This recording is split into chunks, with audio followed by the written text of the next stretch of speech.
Pursuant to Section 84-1411 of the Nebraska statute, the next regular board meeting for the Board of Education of Douglas County School District 0001 and the Board of Educational Service Unit Number 19 will be held Monday, August 4th, 2014 at 6:30 p.m. in the board meeting room at the Teacher Administration Building, 3215 Cumming Street. The agenda will be kept current and available for public inspection in the Office of Secretary of the Board of Education at the Administration Building during working hours. Pursuant to Section 84-1412 of the Nebraska statute, the public is hereby informed that a current copy of the Nebraska Open Meetings Act is posted on the board meeting wall on the north wall. Please stand and join us for the Pledge of Allegiance.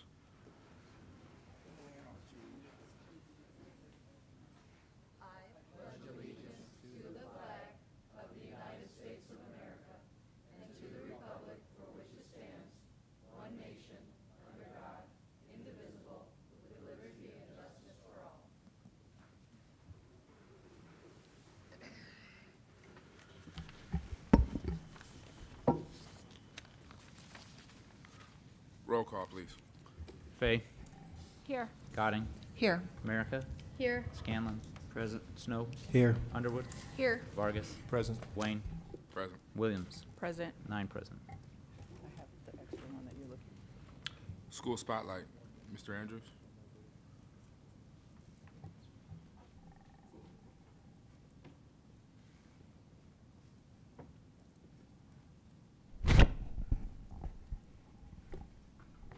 Thank you, Mr. President.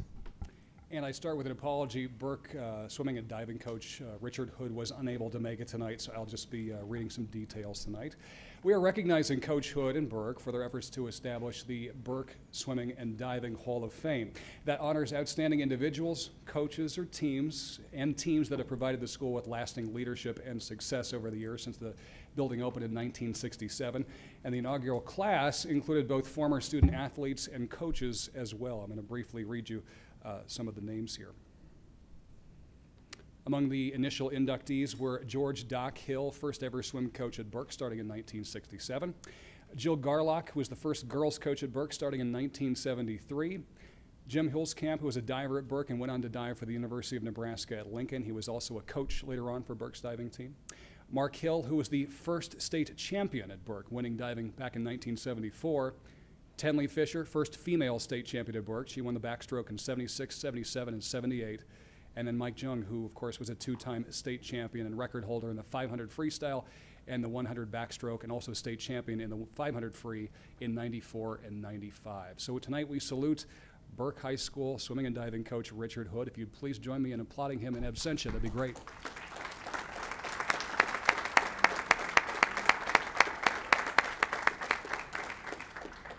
Thank you. Thank you. Moving on to Board and Superintendent Communications. Treasury report. The June financial reports for the district are available for your review. Thank you. Superintendent report. Thank you, Mr. President. First off, I'd like to hand out a document that's the program for our Best Practices Summit that starts tomorrow. And I want to give, Wednesday. Starts Wednesday and also is on Thursday. You'll see it's a really great agenda that we'll have several hundred of our teachers and administrators involved in. I want to thank Dr. Garnett and her staff that help coordinate that activity, and you'll see we've got speakers coming in from across the country that'll help with that program on Wednesday and Thursday. We also have a teacher instructional program, the big summer day, also on Monday and Tuesday of the next week at UNO. So I'd like to thank Dr. Kerberg. I know she's not here with us today, but her and her staff for putting together that program, and we'll send you those agendas electronically, as well as we'll be sending you electronically a copy of the meetings and work that we're involved in right now for our strategic planning process. I sometimes think we're so involved in the discussions regarding what we're doing with facilities, what we're doing with student assignment plan, what we're doing with reorganization, that we forget the driver that led us on the path to the student assignment plan review, to the facilities plan, was really the strategic plan. And so there's a whole litany of activities, and we'll be handing out that document so you can see the efforts that staff's putting in regards to that big document and the requirements that we need to meet as a result of that. And lastly, I'd just like to thank the board again. Tonight, the board was here at 3 o'clock, And so you started your day early, and I know we've got a long day ahead of us now with the board meeting tonight, but this has just been a sample of what you've been involved in over the last few weeks because of the major activities. So I want to thank the board publicly for all the hours that you put in as a voluntary board member, and I don't know that our community recognizes that very often. So I wanted to make sure we pointed that out. Thank you, Mr. President. Thank you. Moving on to board members' reports. Ms. Williams. Thank you, Mr. President. I had the opportunity on July 14th, last Monday, to attend the State of Education in Nebraska at NET with the panel Senator Kate Sullivan, Dr. Matt Bloomstead, the Commissioner of Education, and Dr. Rachel Wise, State Board of Education President, along with some of my NASB fellows. Was a great opportunity for us to ask some questions and to hear what that is, you know, what they were talking about. They had a great special guest speaker from, I believe, Harvard. It will be airing next on NET on August 1st, or at 11 p.m. or August 4th at 11 p.m. There was one yesterday as well. But it's worth the hour of time, and just talking about the future of education in Nebraska and some of the things that are going on across the country and what we're doing very well. So if you have the opportunity, please watch that. It was very insightful, and I hope to have more of those conversations in the very near future. Any other board communications or board reports? Ms. America. I have a couple things. On July 10th, I was able to attend opening night of our summer musical for the district, West Side Story, and if you did not go, you truly missed out. The friend that I took with me got tired of me saying over and over again, our students are so amazing, our students are so good, but they were so amazing and so good. I was just so impressed by the musicians, the singing, the dancing, the set design, everything that our students put into that production was just amazing, and I'm so thankful they were able to get that experience. Also this past weekend, Mrs. Fay and I were able to participate in the State School Board Association Legislative Committee meeting to start talking about some statewide legislative priorities and movements for the next year. So it's always good to connect with our fellow school board members and hear what's happening across our state. Any other board reports? Seeing none. Public comment. First, we have Ms. Ernie Boykin.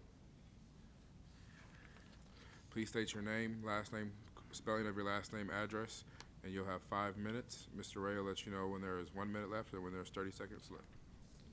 Thank you, Mr. Ray. Ernie Boykin, 7051 Crown Point Avenue. Can you hear me? Thank you. And my time, just, okay. Board President Wayne, Superintendent Evans, and board members, I just wanted to take a few minutes of your time this evening to thank a couple of people who have been very gracious to us in the community.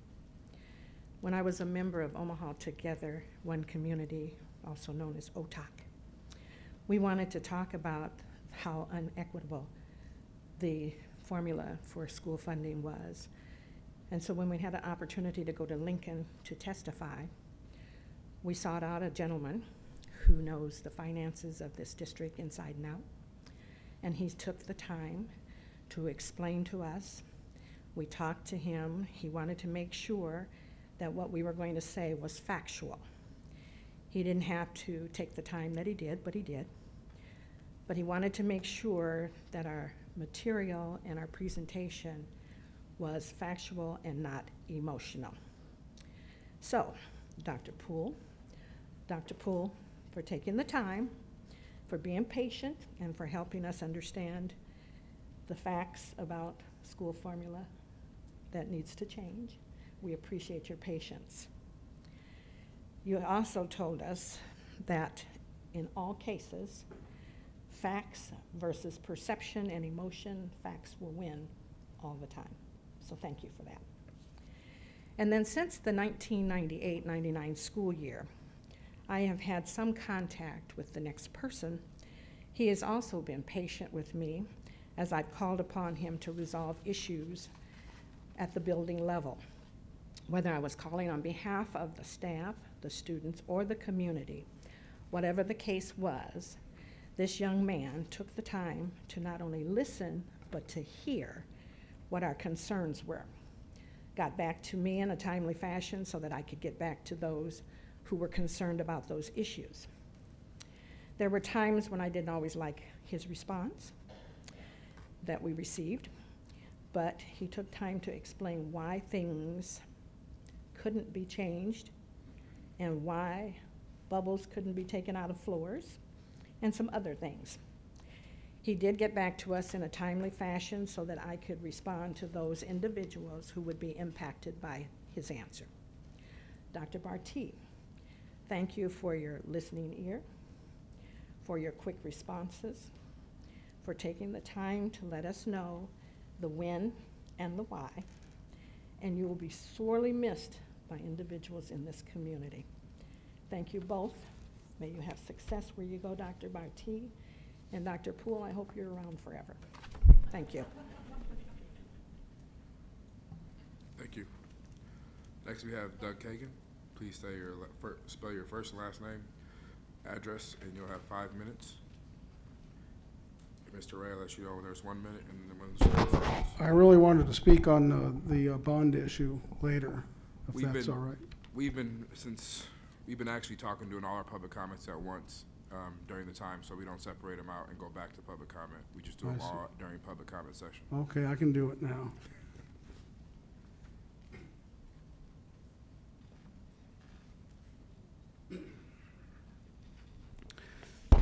Good evening. My name is Doug Kagan, 12320 William Street, and I represent Nebraska Taxpayers for Freedom.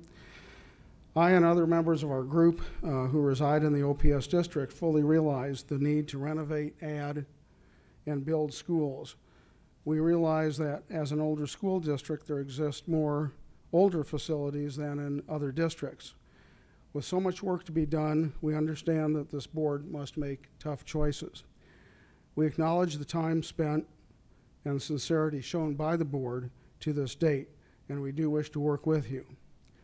However, in examining the information provided the public so far, we see no itemization in your capital plan, no specific references under fire and safety, renovations and additions, and technology upgrades, only dollar amounts referenced to each school. And I'd like to refer to what the Millard School Board did during their bond issue. They had everything itemized by school, very precisely, line items, so that taxpayers and others could go through and see exactly what the money was going to be spent for. So right now, as far as the information we've had so far, you cannot expect taxpayers to sign a blank check when residents of a $150,000 house would pay $165 more in property taxes annually. Residents of a $200,000 home, $225 more. We've seen no documentation so far showing the necessity for the proposed new school buildings replacing existing ones.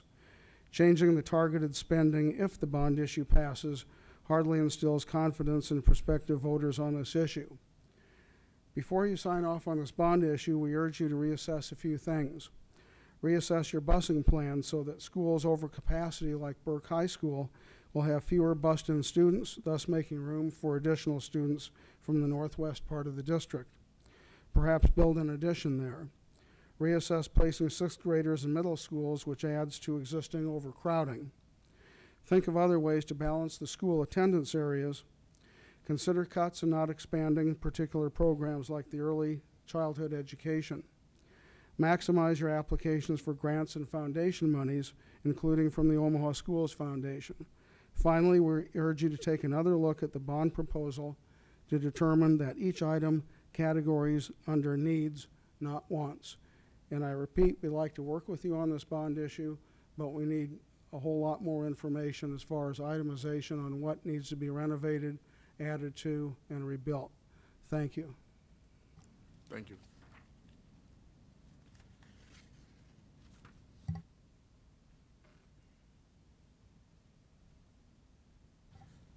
Next, we have Miss Mary McHale. Please spell your last name, address, and you'll have 5 minutes. Sure. My name is Mary P. McHale, M-C, capital H-A-L-E, and I live at 5009 Izzard Street, Omaha, Nebraska, 68132. I'd like to address the board with the concern that I have as a parent of a child receiving special education services within OPS. As I applaud Mr. Evans and the OPS board for all of their strategic planning efforts, not only for students, but also for OPS facilities, I urge you to not forget about the students who receive special education services and will attend the transition program, if applicable, sometime between the ages of 18 to 21. When the facilities master plan community meetings were held in the spring, there weren't any details for the master plan for all of the buildings providing special education services to the students, specifically for J.P. Lord School and the transition program. In reviewing the documents on the OPS website, the document titled, the handout titled Recommended Capital Facilities Plan Draft does list Blackburn, ILP, J.P. Lord, and Parrish, but no mention of the transition program, which is currently housed in 2 locations. So J.P. Lord is included this time around in the facilities planning, but still not the transition program. I urge all of you to not forget about the transition program and to include in your facility planning process and in the potential bond issue. I had hoped that when this omission had been brought to the board's attention at a previous board meeting on May 19th, that it would have been included in the recommended facilities plan, but it has not. One, put J.P. Lord in, please add the second one.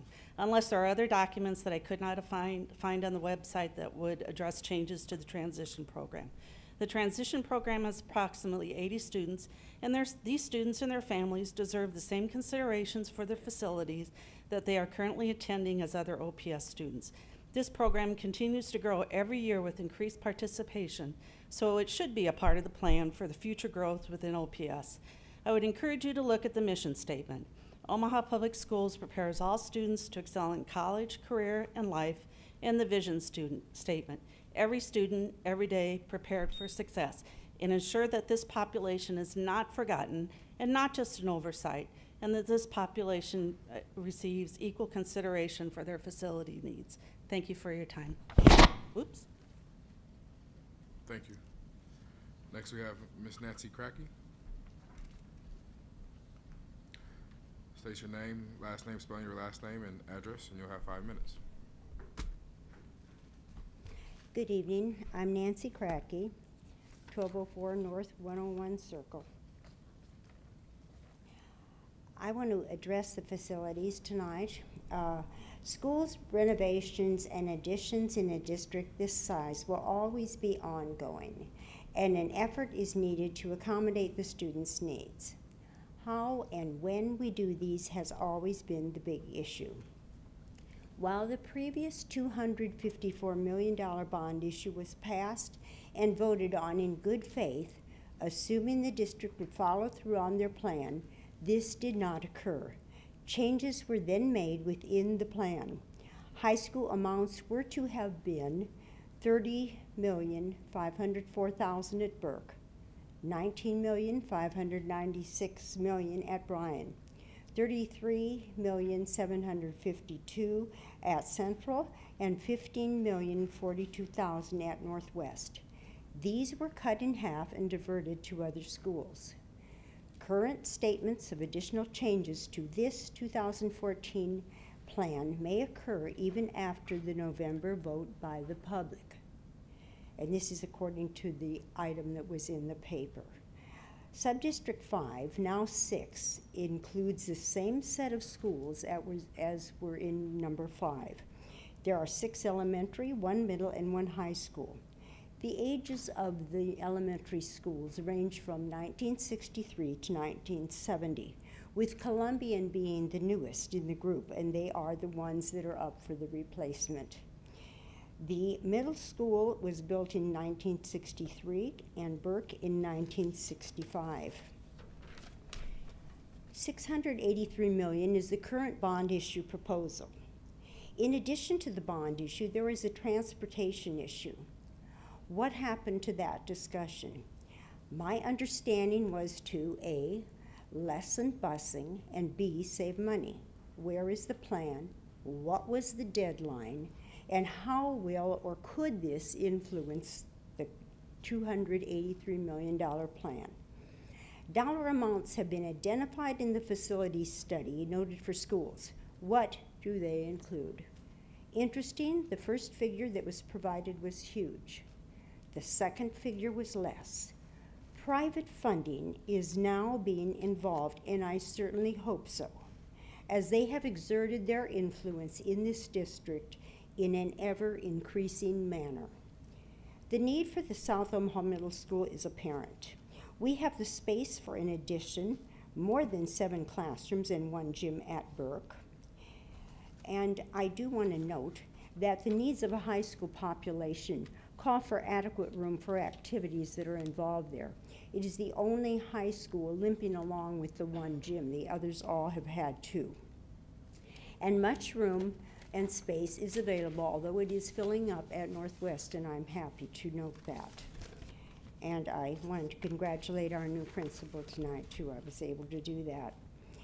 It's interesting that when I made the observation that Bryan High has 13 portable classrooms and Burke has 10, I was told that it doesn't appear to be discussed at meetings.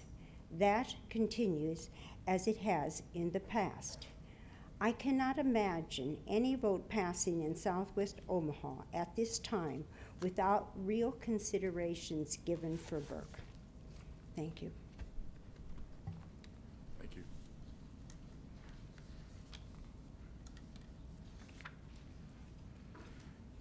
Next, we have Miss Mary Jane Trumper.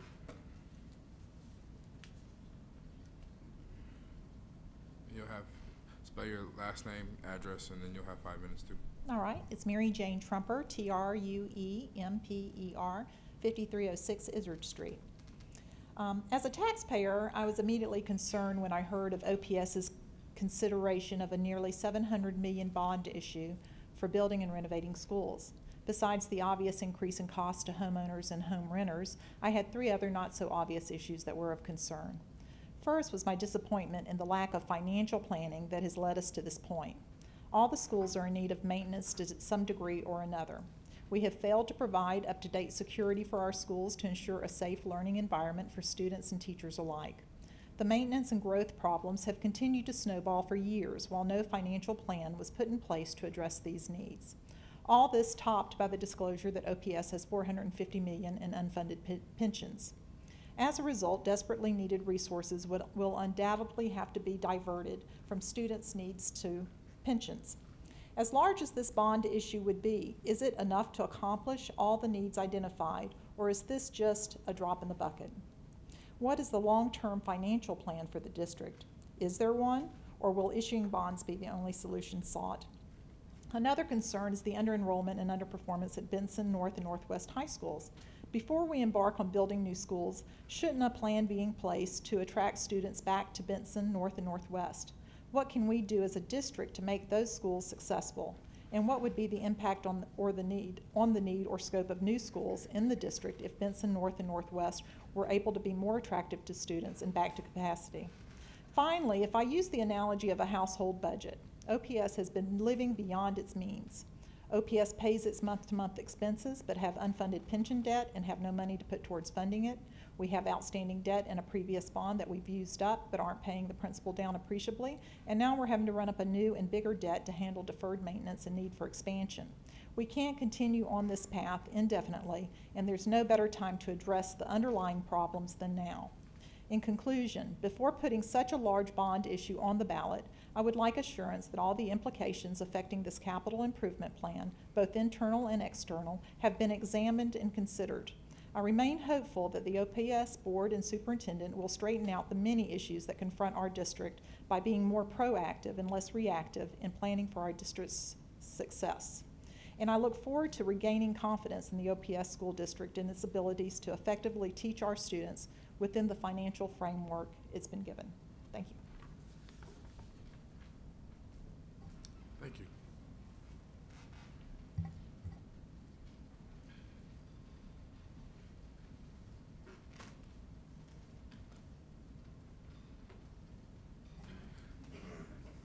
Next, we have Patrick Rain. Please spell your last name and then address, and you'll have It's 5 minutes. Rin. It's like the Sorry. dog, Rin Tin Tin. I do apologize. It used to be, we on here? It used to be O-Rin, but my great-grandparents were bootleggers out of Pennsylvania, and they dropped the O and they got married to each other because both families were fighting for the same liquor dollar, and they moved to D.C., so it's Patrick Rin, okay? All right. Irish Catholic boy. I'll surprise some people in the room here. My phone's been ringing off the hook the last couple months asking me where I stand on this bond issue. I don't want to put myself on a pedestal, but years ago when the 1999 bond issue was pushed through by Mr. McKeel, Sandra Jensen, John Langdon, who used to lock her next to it, you know, he's a good man. We were promised that busing was going to be done away with. I'm choosing my words carefully. Matter of public record. No more busing. You're going to bring the kids back into their schools and the parents. And you're going to deal with their CAT scores there. Not only did that never happen, some of the busing was stopped, but 3 years later, in the year 2002, he tried to get another multi-million-dollar bond issue passed, and this time we were kind of fooled once, but we weren't fooled twice. Mr. Kagan and I and Marion Kaiser, Franklin Thompson's campaign manager, ran against it. We did it with about $600, and we defeated it by 2-1. The people didn't trust you to do the right job. And no, the media has not mentioned that, Mr. Evans, because they don't want to talk about it, okay? Now, in fairness to this board, it looks like you're on the right track. I've been running politicians around all my life. My dad was Gene Leahy's campaign manager. I've personally run 37 candidates around. 23 of them have been elected on the city, county, state, and federal level. I believe that changes have been made here for the better, but with your credit history with the taxpayers, with the voters, with the parents, I've got to take with a grain of salt what you say you're going to do with this money. I'm on the fence right now. I'll go on record with that. I'm on the fence, but as Mr. Kagan has stated, we don't know what you're going to do and what you're not going to do. For example, Benson High is turning it into a IT trade school is an excellent superlative idea, but is it going to happen?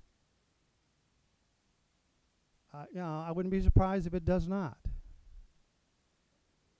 You've got to get the credibility back of the voters. You're selling. What you're doing is selling a concept. You're selling an idea, and if you're going to market this idea to the people that are going to vote for it, they got to believe in it. And you need a little more detail. You need to cross your T's and dot your I's.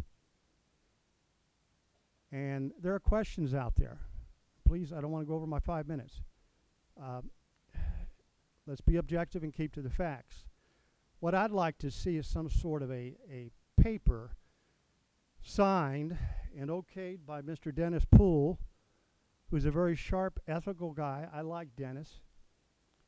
And have someone like the Platt Institute, Nebraska Taxpayers for Freedom, Mike Foley, Nebraska editor, the Chamber of Commerce, follow up on just where you're putting the damn money. Excuse my language. Because if it's not going where you're promising the people it's going to go, they have a right to know. And the media needs to be on top of this. The World Herald, Channels 3, 6, 7, KCAR, KFAB, and with all due respect to the media, I know they have certain attitudes towards certain issues in this town, but if you're going to get this kind of money, we have a right to know, Mr. Wayne, that you're going to put $5 million into Benson. 1 minute. Okay? And not 4 or 5 years from now, have these same kids graduating from there with C and D averages and not able to get a job on Dodge or Maple Street, because you're turning out too many kids that are not going to college, don't want to go to college, but they have other skills to offer the marketplace, and Omaha is very weak. And I recommend Denver's program, their business model. 30 seconds. They take 15 or 16-year-old kids, and it's being very successful. They're training in manufacturing, IT work, so on and so forth. Thank you. Thank you. Next, we have M.H. Weinberg. Please state your name, address, correct spelling of your last name, and you'll have 5 minutes. M.H. Weinberg, W-I-N-B-E-R-G, 9290, West Dodge Road, Suite 205.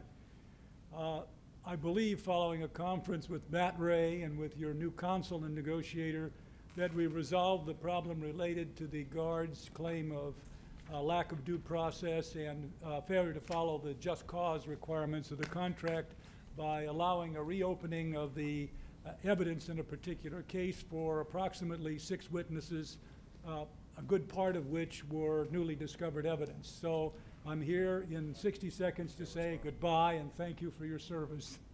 I'm done, and I believe they will be consulting with you afterwards through your counsel and your negotiator, as well as Mr. Ray. I've delivered part of that evidence to them this morning, and they've agreed to, I believe, consider it, and I thank you for your efforts. Thank you. All right, moving back up to Superintendent's Report, F2. Mr. Evans. Mr. President, I just wanted to recognize that tonight is Dr. Jerry Barty's last night with us. He's retiring, and it's been certainly my honor and privilege to work with him this year, and I just regret that I don't have more years to work with him, but I wanted to make sure we noted that this was his last official board meeting. And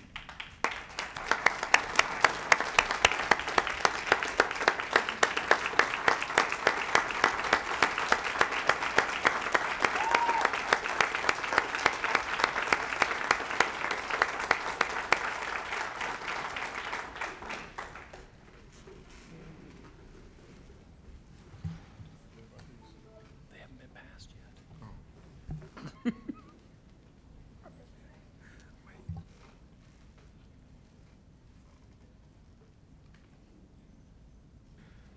Do you want to say anything, or we can deviate just for a second? Okay, guess not.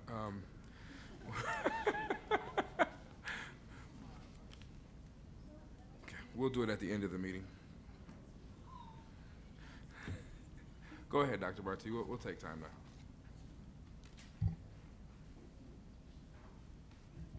I just want to say thank you. Jerry Barty's been part of Omaha Public School District from K to retirement. And every day has been a joy. I do want to give special recognition to the very first team that I had an opportunity to work with in this district. It was the teaching staff and administration at Nathan Hale Middle School. And from there to the family and friends and the teaching staff and the team at Omaha South High School.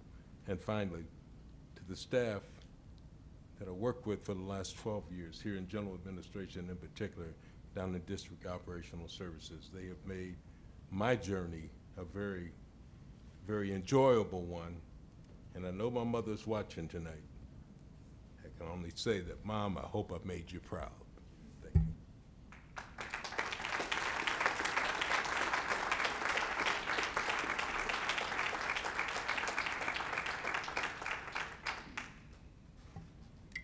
I also just want to say thank you for Dr. Barty's service. I know Dr. Barty since I was born, I believe, and he used to yell at me for taking popcorn on Saturday morning when he used to sell popcorn down at Kellum during Kellum Basketball League, the good old days. But he's been a mentor for mine since I've been on this board, and just kept me in tune with what was going on at OPS and how I can best serve as being on the board, what capacity I can help serve the students of Omaha Public Schools.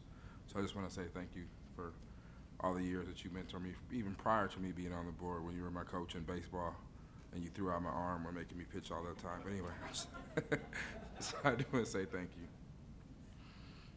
Moving on to consent agenda.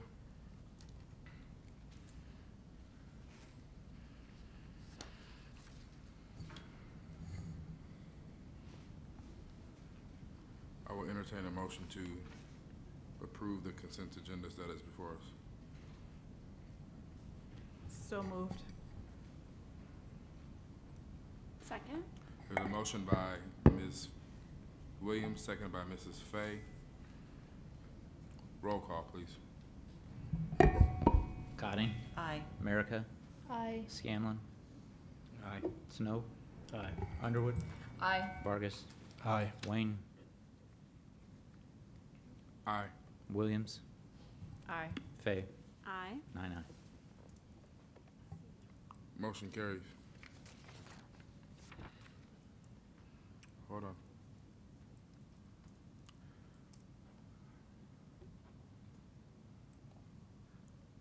I need to change my vote to abstain from C.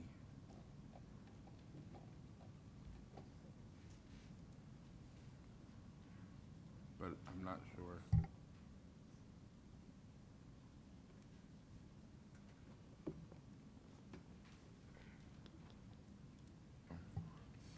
I'll abstain due to conflict of interest. I'm assuming it's one of my clients that I represent who performs services that predates my involvement in them being my client, for the record.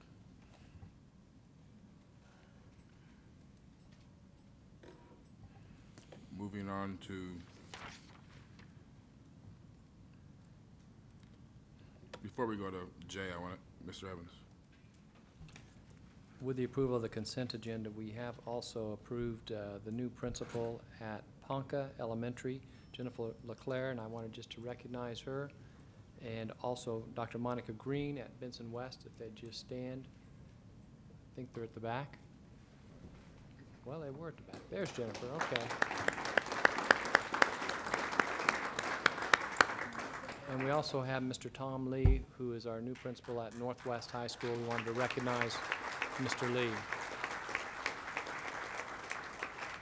He wasn't here, I believe he was out of town when we actually approved him in our last board meeting, but I wanted to recognize him publicly. Thank you. Moving on to J1A, update on facility planning and potential bond. Mr. Evans. Mr. President, I just wanted to allow the public an opportunity to understand the work the board's been doing over the last several months, and just ask that we continue to explore all the options that are out there. And I know we've had some speakers that have even talked about some potential options we may have with some community leadership groups. I'm not sure where all of those conversations will go, but I think we're doing the right thing and trying to look at every avenue possible to put together a plan that in the end will be one that some of our speakers will feel comfortable with too. And I appreciate the board's effort. I know Thursday you spent another lengthy meeting going through details, and I know we're not done with that journey yet. And I expect that in the next 2 to 3 weeks we'll be getting closer to finishing that journey. So I just wanted to thank you for that and let the public know that we're still working on all the options available. Thank you. Any? Ms. Williams. Just wanted the public to know as well as we are working very diligently on getting additional information. I know I personally have requested a conceptual schedule of what does the work for a potential bond issue look like to answer some of those questions, but we are working very diligently to get that information. I know several board members have requested that information as well, and so I think it's important that our public know that as well. Ms. America. And I just wanted to, I guess, branch off of highlighting something that was stated by multiple members of the public that spoke tonight, and that was that at the workshop that we had on Thursday, we were told that we would be getting, within the next few weeks, a specific breakdown of these are the specific projects at this school. This is what entails fire and safety and technology. So that is forthcoming. We haven't approved anything yet. So I want the public to know too that that information is coming soon. Any other comments? Ms. Gotting. I know several members of the public also asked about the busing and student assignment plan, and you're more than welcome to listen to the 3-hour meeting that we had from 3 to 6 today, or 3 to 5:45. that starts that conversation, and we'll be having significantly more conversations and community involvement related to that.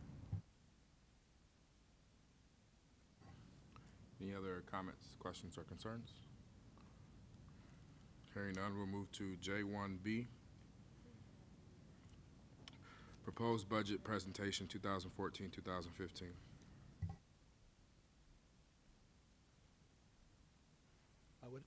I would ask that my staff come up and join me.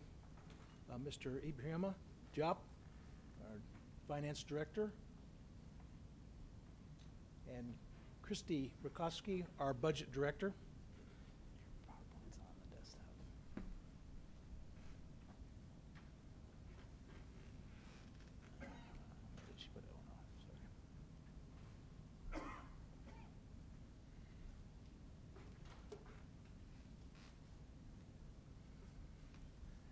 I have a PowerPoint that was attached to the agenda that you can follow along with. If I can find the cursor to get on this. Here we go. I've asked them to join me up here this evening because they've spent a lot of time and work, especially Ms. Rakowski, on pulling this stuff together. I want to go back to really almost a year ago when this board was first seated, and that Mr. Scanlon indicated that as he looked at the budget information, he'd like to see a little more detail of the budgets, and he'd like to see building budgets and things that are in the budget that we're working with. And that has been a piece of our charge. Superintendent Evans joined us and then said, we're going to have a strategic plan, and we're going to work with that strategic plan to do some things and do things differently. And we have. And I'd like just to go through this PowerPoint with you, and I have materials for you to review. First of all, I'd like to talk about the proposed adoption timeline. We still have some time. It's a little later than I would have liked it to have been, but it was a lot of time getting this stuff all pulled together. The strategic plan, needs and goals, and a transition to a priority-based budgeting system.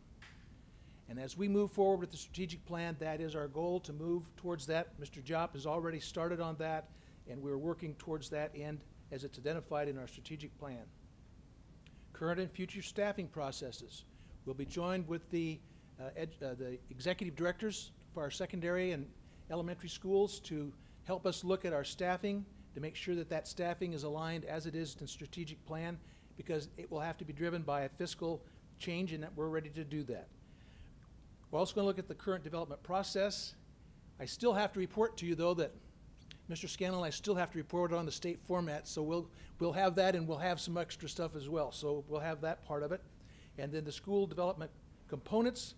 And finally, another piece that I'm very proud of, Ms. Godding worked with us on a presentation format. We wanted to work and look at something different, something that's a little more user-friendly. We've worked hard, and I have involved our communication staff and our IT staff, and they've come up with a very, very good model for us to be able to demonstrate our budget information when you adopt it to our public and to our constituency. Mr. Ray, I'm having some, there we go. First of all, I want to talk a little bit about the strategic plan. Objective 7.2 is to provide clarity of district and school finances by employing transparent communication and documentation strategies. I felt we had been, but it took this new board and superintendent that jarring little nudge to look at some things differently, and I think we've done that. And I hope that what we've come up with will meet this objective of our strategic plan. We want to clarify the multiple ways that we do distribute money to our schools. It isn't just by fund, function, and then objectives. We do distribute our money to our schools and to our departments, and we will have that. We want to expand the finance information available on the website for school level information, and so that we can have the individuals who want to look at our budget in a public way will have true and immediate access to that information. To develop some templates and provide a holistic look at the OPS budget, and I really truly feel that we're on the way. And then this last one, I think, is probably going to be the most challenging one, increasing the percent of parents expressing satisfaction with clarity and ease in access to the schools and district's finance documents. So as we look at where we are, here's July 21st. We're having our initial budget proposal presentation. Anytime between now and the adoption, we can have time for workshops in small groups, in large groups, however we want to work that through with Mr. Ray and getting those things set up to have budget workshops. So August 4th through the 19th, we can have workshops, we can have a large meeting, or we can have small meetings. We can discuss that. August 20 is an important date because that's when the counties, both Sarpy and Douglas, certify their property values. And our levy then drives what our revenue will be for our property taxes at that point. So everything on the revenue side of the budget is still unknown. We have some of the information, we just don't have all of it. August 21st through September 2nd, we'll have to make any budget adjustments that are required because of that change in revenues and change in the levy. September 3rd, I have currently scheduled that to be our tax hearing, property tax hearing, and our budget hearing date. So we'll probably conduct that as a short meeting prior to the regular board meeting. And we'll invite Mr. Kagan to come again and be here. Will do. September 15th, then we will have a board meeting, and at that regular board meeting, you will adopt, or we hope that you will adopt, a budget for the district. And then September 20, all of these documents must be filed with the state, with the county clerk, and the auditor of public accounts, and the Nebraska Department of Education.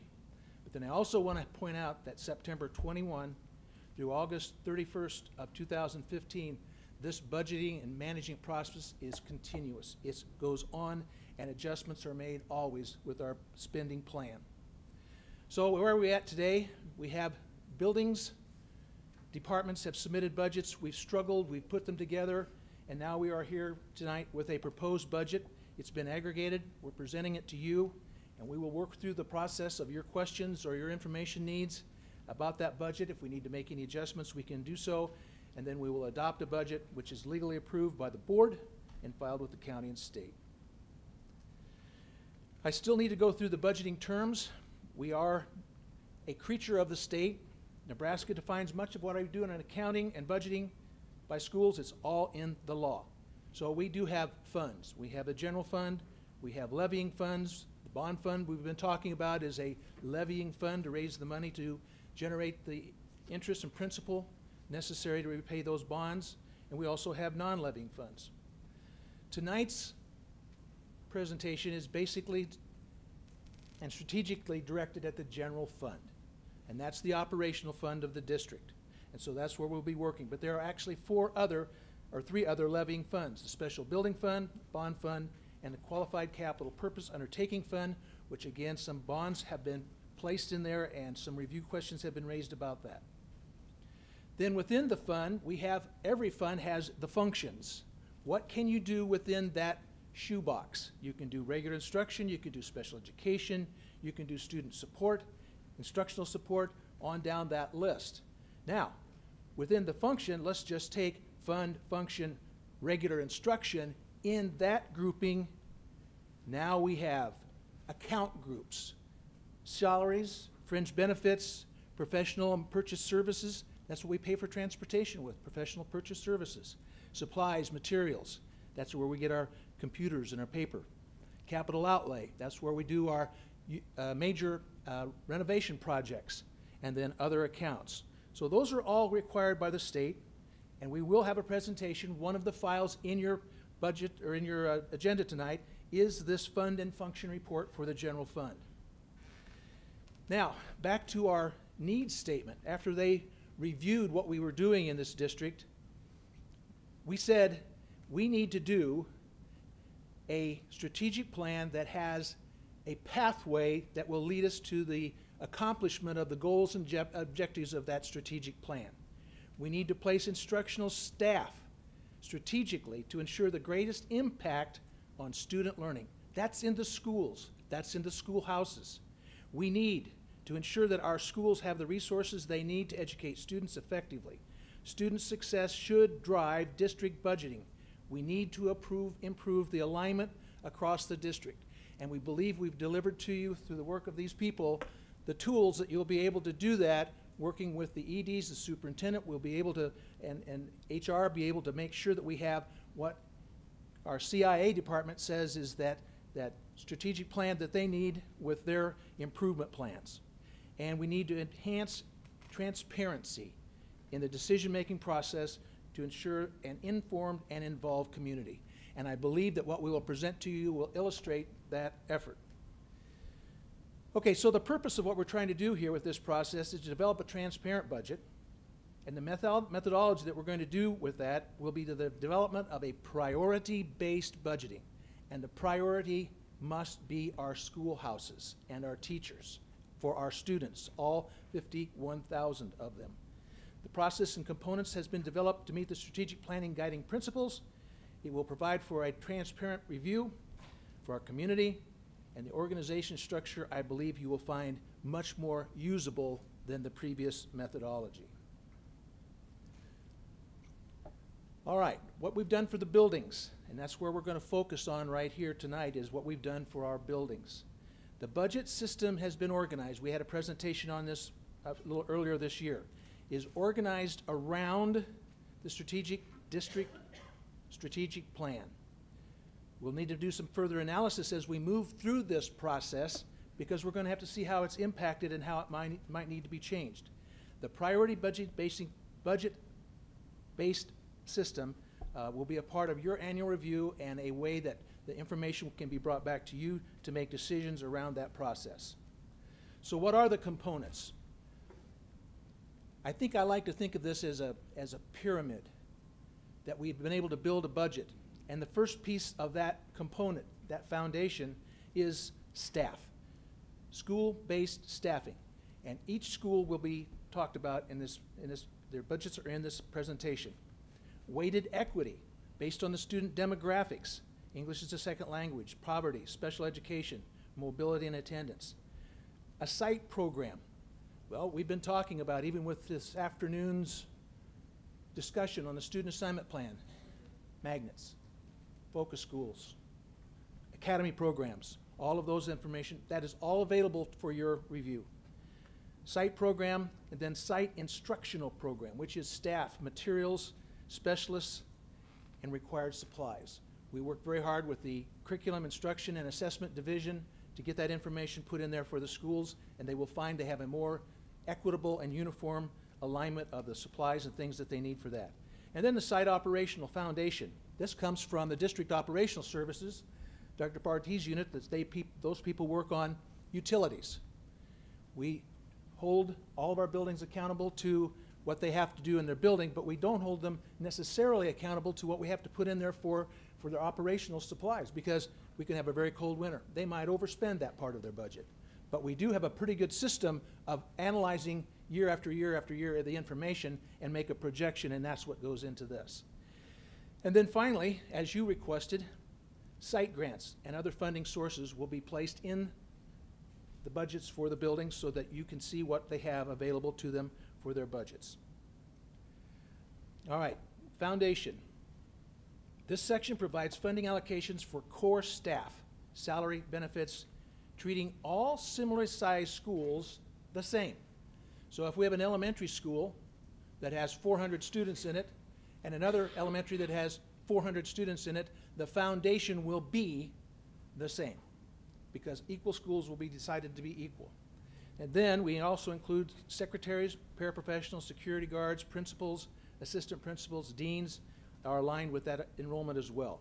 And then we split it into the different grade levels to make sure that it's based on what human resources say they need to have in their buildings. Here's what we have in our budget. Elementary base students, 27,000 base students. That's a child head count, and child FTE. So in the elementary schools, we've placed $75.3 million for classroom teachers, secretarial staff, $3.4 million, administration, $10.5 million, total allocation, $97,720,081 to elementaries. So there you have what went into the elementary schools for their foundation. Middle base students, Classroom teachers, we had 9,086 students, base students. Classroom teachers, 32,000. Secretarial staff, 1.6 million. Administration, 4.5. Paraprofessional, 483,000. Security guards, 797,000. Dean of students, 980,000, for a total in the middle schools of $41,076,130. And now finally, the high school-based students, there were 12,934. Classroom teachers allocated under the foundation, $42.8 million. Secretaries, 2.5. Administration, 3.9. Paraprofessional, 454,000. Security guards, 797,000. Dean of students, $1.6 million. $52.2 million for a total foundation part of the budget. Equal schools being treated equal at equal levels, $190.9 million. All right, that was the foundation. That's the base. That's the base of the pyramid. The next component, we're moving up the pyramid a bit. Now we're going to talk about equity. What is it that makes a school unique? Is the types of children that are enrolled in that school and at that level. And so we have made a weighting symbol formula that uses poverty, membership in a school, determined by free and reduced lunch, English as a second language, special education membership, student attendance rates, student mobility rates. Those were done by our research division, and you saw some of the fine work they did this afternoon. They did the similar kind of work for us in using a regression analysis that allowed us then to use this information, which are variables that are collected by the Nebraska Department of Education and are specifically then correlated and related to student achievement. The weightings are used. They're calculated over a 3-year average, so we don't get any spikes in this as we move through the system, and that's where we use this weighting. And here they are. I presented those earlier, I think in April as well, when we talked about this before. These were done by research, and these are the weightings they used for each of those different 5 categories for our elementary, 5-8 middle schools, 6-7-8 middle schools, and our high schools. All right, the allocation per weighted student is determined by the total dollars allocated to the equity component of the formula divided by the calculated weighted students. And so each equity allocation school gets a unique amount of money based upon the demographics of that school with those variables. And here's what they happen to be. Elementary total weighted funds, $17.8 million. $8,103.3 additional students were created and assigned to schools, even though they aren't really students, but they're student FTEs, to increase the funding in schools that have more of those different demographics. So they're there. Middle school, $5.3 million. High school, $6.9 million, for a total of equity funding of $30 million. Now that was distributed to our schools based on the demographics of the children attending school in that schoolhouse.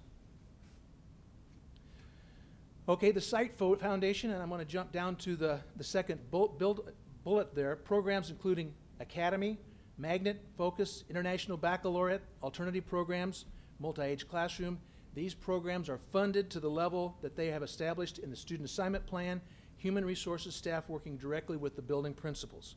And so these amounts were placed in there. Academy program, almost $9 million for Academy programming. Magnet programming, $5.2 million. Focus program, $372,000. Multi-age, $246,000.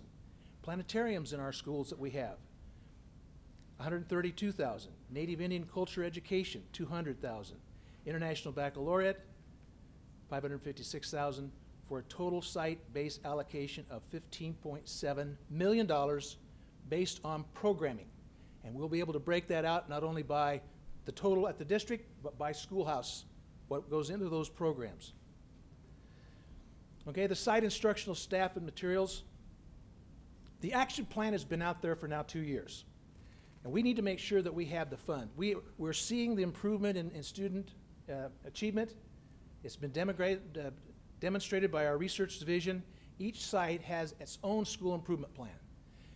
Working with CIA and soon with the executive directors for our schools, we will be able to place information into this budgeting system through the priority-based budgeting system that Mr. Jop's working on to take a look at what are the things that we need to have in place for a unique program at each and every school, and they need to be in there for early childhood, for special education, counselors, nurses, librarians, instructional support, math and art and music supplies. We have, I have a story that I like to tell that part of this comes from our Superintendent Evans at an executive council meeting.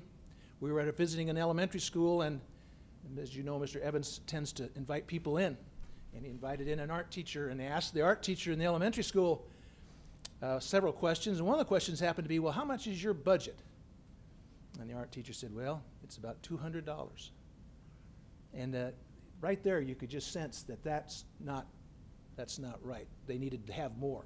So working with our Curriculum Instruction and Assessment Division, they have placed money in there now for art programming, for PE programming. So we put more money where? In the schoolhouses. Site instructional, elementary, we put $42.9 million based on instructional materials and staff. Middle, $12.7 million. High school, $15.5 million, for a total of $71.1 million. Additional money focused at schools. Site operational, security, technology, telecommunication, utilities, custodial staff, supplies, overtime, services that are allocated through operational services, through general finance, based on historical and sometimes it's hysterical, but it's just historical this time, numerical requirements for the buildings. And so that operation is done and completed. Elementary schools, $16.17 million. Middle school, $8.2 million. High school, $10.1 million. Total operational foundation, $35.2 million. Well, the next piece and the final piece that you said you wanted to be able to see is site, grant, and other funding.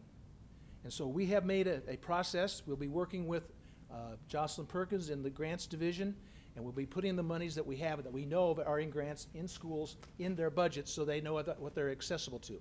Now, you have to remember that schools sometimes have access to monies that are not just the schools. They have parent-teacher organizations. That's really not school district money, but if they have a grant assigned to them, it will show up. And we're estimating now that the grants as they exist today, remember they always change, in the elementary there's about $15.9 million, in the middle school $2.5 million, and high school's $2.5. There's $21 million in grants of our total grant budget that is assigned to buildings. Okay, that's the money we put in there. And if you want to look at the other sheets that are there, there are two sheets that have the elementary schools budgets. They're increased where the money is coming from for each and every school in our district. And you'll see the amount of money that's been in there. Right now, the budget increase is at about 5.64%. 5.64%, which I think is, with all the things that we're trying to do, is a very reasonable amount. We've had to move some things off to some grants and also to some other additional funding sources. But we've got it in the can, and now we're ready to make the adjustments that the board may see or the superintendent may see that they want to do. But before I go on, this is what I really am pleased to be able to show you tonight, and I'm going to have the people that did most of the work on this. After Ms. Gotting and I reviewed several different websites from across the country, we came across one at Clark County School District, which is the Las Vegas School District, and we're going to use the format that they're using in their school. We're going to call it Open Book. And so, Todd? IMS, our communication staff, took this vision and working with the IMS staff, Dave, they're going to come and run this thing and demonstrate for you how we will be able to illustrate what our book is, our school is, as an open book. And I'll let them take it. So, Todd. Good evening again. I'm joined by Dave Peterson from IMS. He's going to call up the site now. I believe it was one more slide down. Two.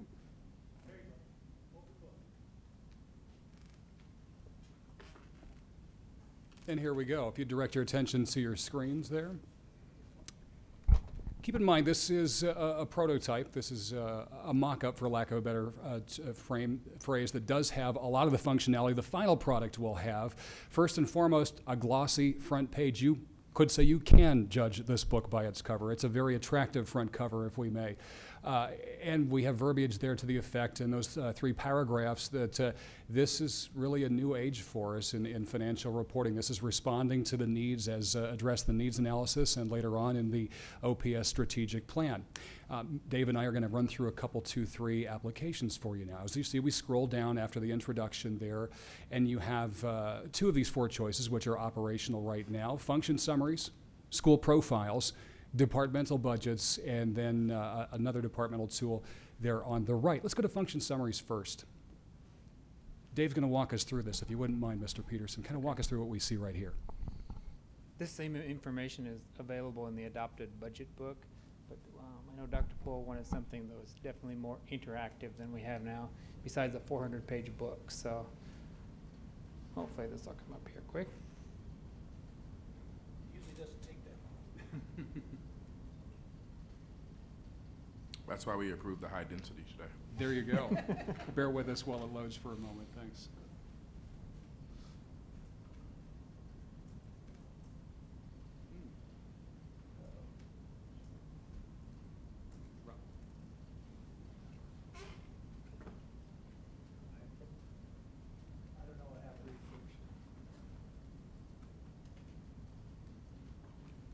Okay, where's the popcorn, Chester?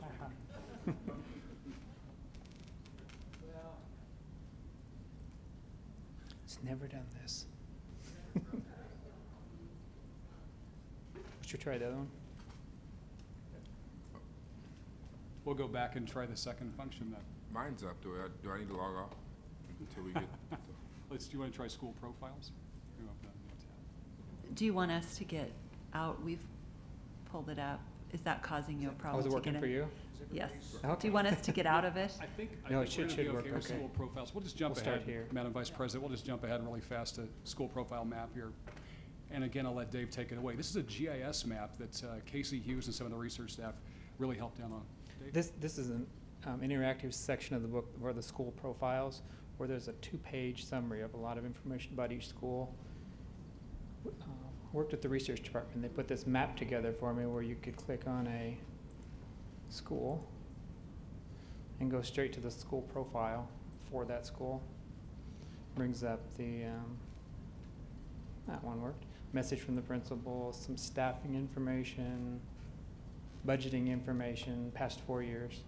In this part, of course, Dave's indicating right here, taken out of the budget book, which Dr. Poole and the crew make. And if we keep scrolling down here, very detailed line-by-line information on everything from free reduced lunch percentage all the way on down the line, and then budgets historically and present as well. So that's one example. We go back to that page there. And if you could zoom out for me, please, sir. Of course, we're talking about the entire district here. You just have to hover over a pin, as it were, on the map to find whatever school you want to find and go to that particular school and get that information. You want to hit one more maybe for us? So in this case, we've chosen Walnut Hill. We've done the profile. Same information comes up for Walnut Hill that we just saw a moment ago, detailed line-by-line information about budgets and all other sorts of information. And if we go back, the other option you have at the bottom there is to look at the school's website. Takes you right to the front door, as it were, of the school on their website. And this may be a little bit slow in loading as well tonight. We apologize for that.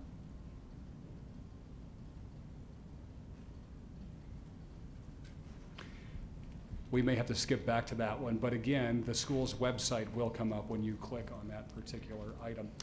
This is what we were just clicking on a moment ago, and it has loaded up, so I'll let Dave take this away. Okay.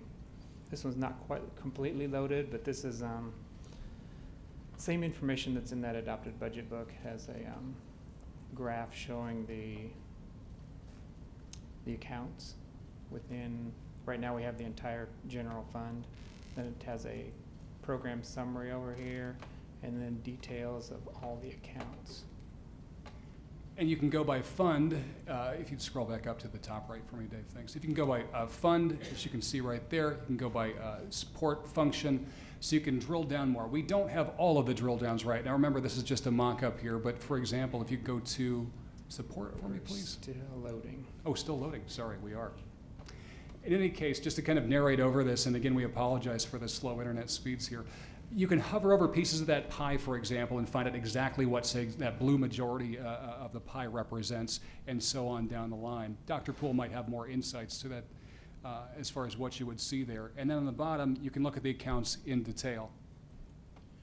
Well, I think Dave and Rob's been a big part of this staff, and it really does. I did show to Luann the other day. It really does work quicker than this is a little slow. I'm not sure why it is that, but we believe that it's going to be able to tell you the things that you need. We're going to be able to tie it back to our strategic plan, and our people that are looking at our finances or looking at our district should be able to drill down and not have to flip through, even though it's online. That budget book of 300 pages, you still have to flip through it page by page. And this allows us, in a piece of software that we approved again tonight, Tableau, is being developed, and it's been developed very quickly, and we're very proud of it. So, thank you. And Dr. Poole, if I may add one more thing for the board to note, if you scroll up to right there for me, please. And again, if it's loaded, I don't know. You can enter in a home address and find your nearest school by entering that address into that bar, or you can put in the actual school itself and find all the information for that school simply by entering it in right there, as you can see for Pecot, for example, right there. I just wanted to make sure you saw that as well. There's Pecot in the map. There's its links. Lickety-split. Very quickly, you can do it in just a couple of clicks.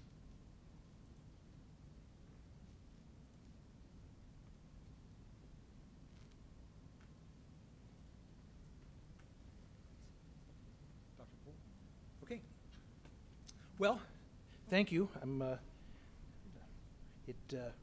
you, real quick, just scroll down on the home page of that, down to the bottom so people can see the... Oh, yes, thank you. I will do that as well. Right.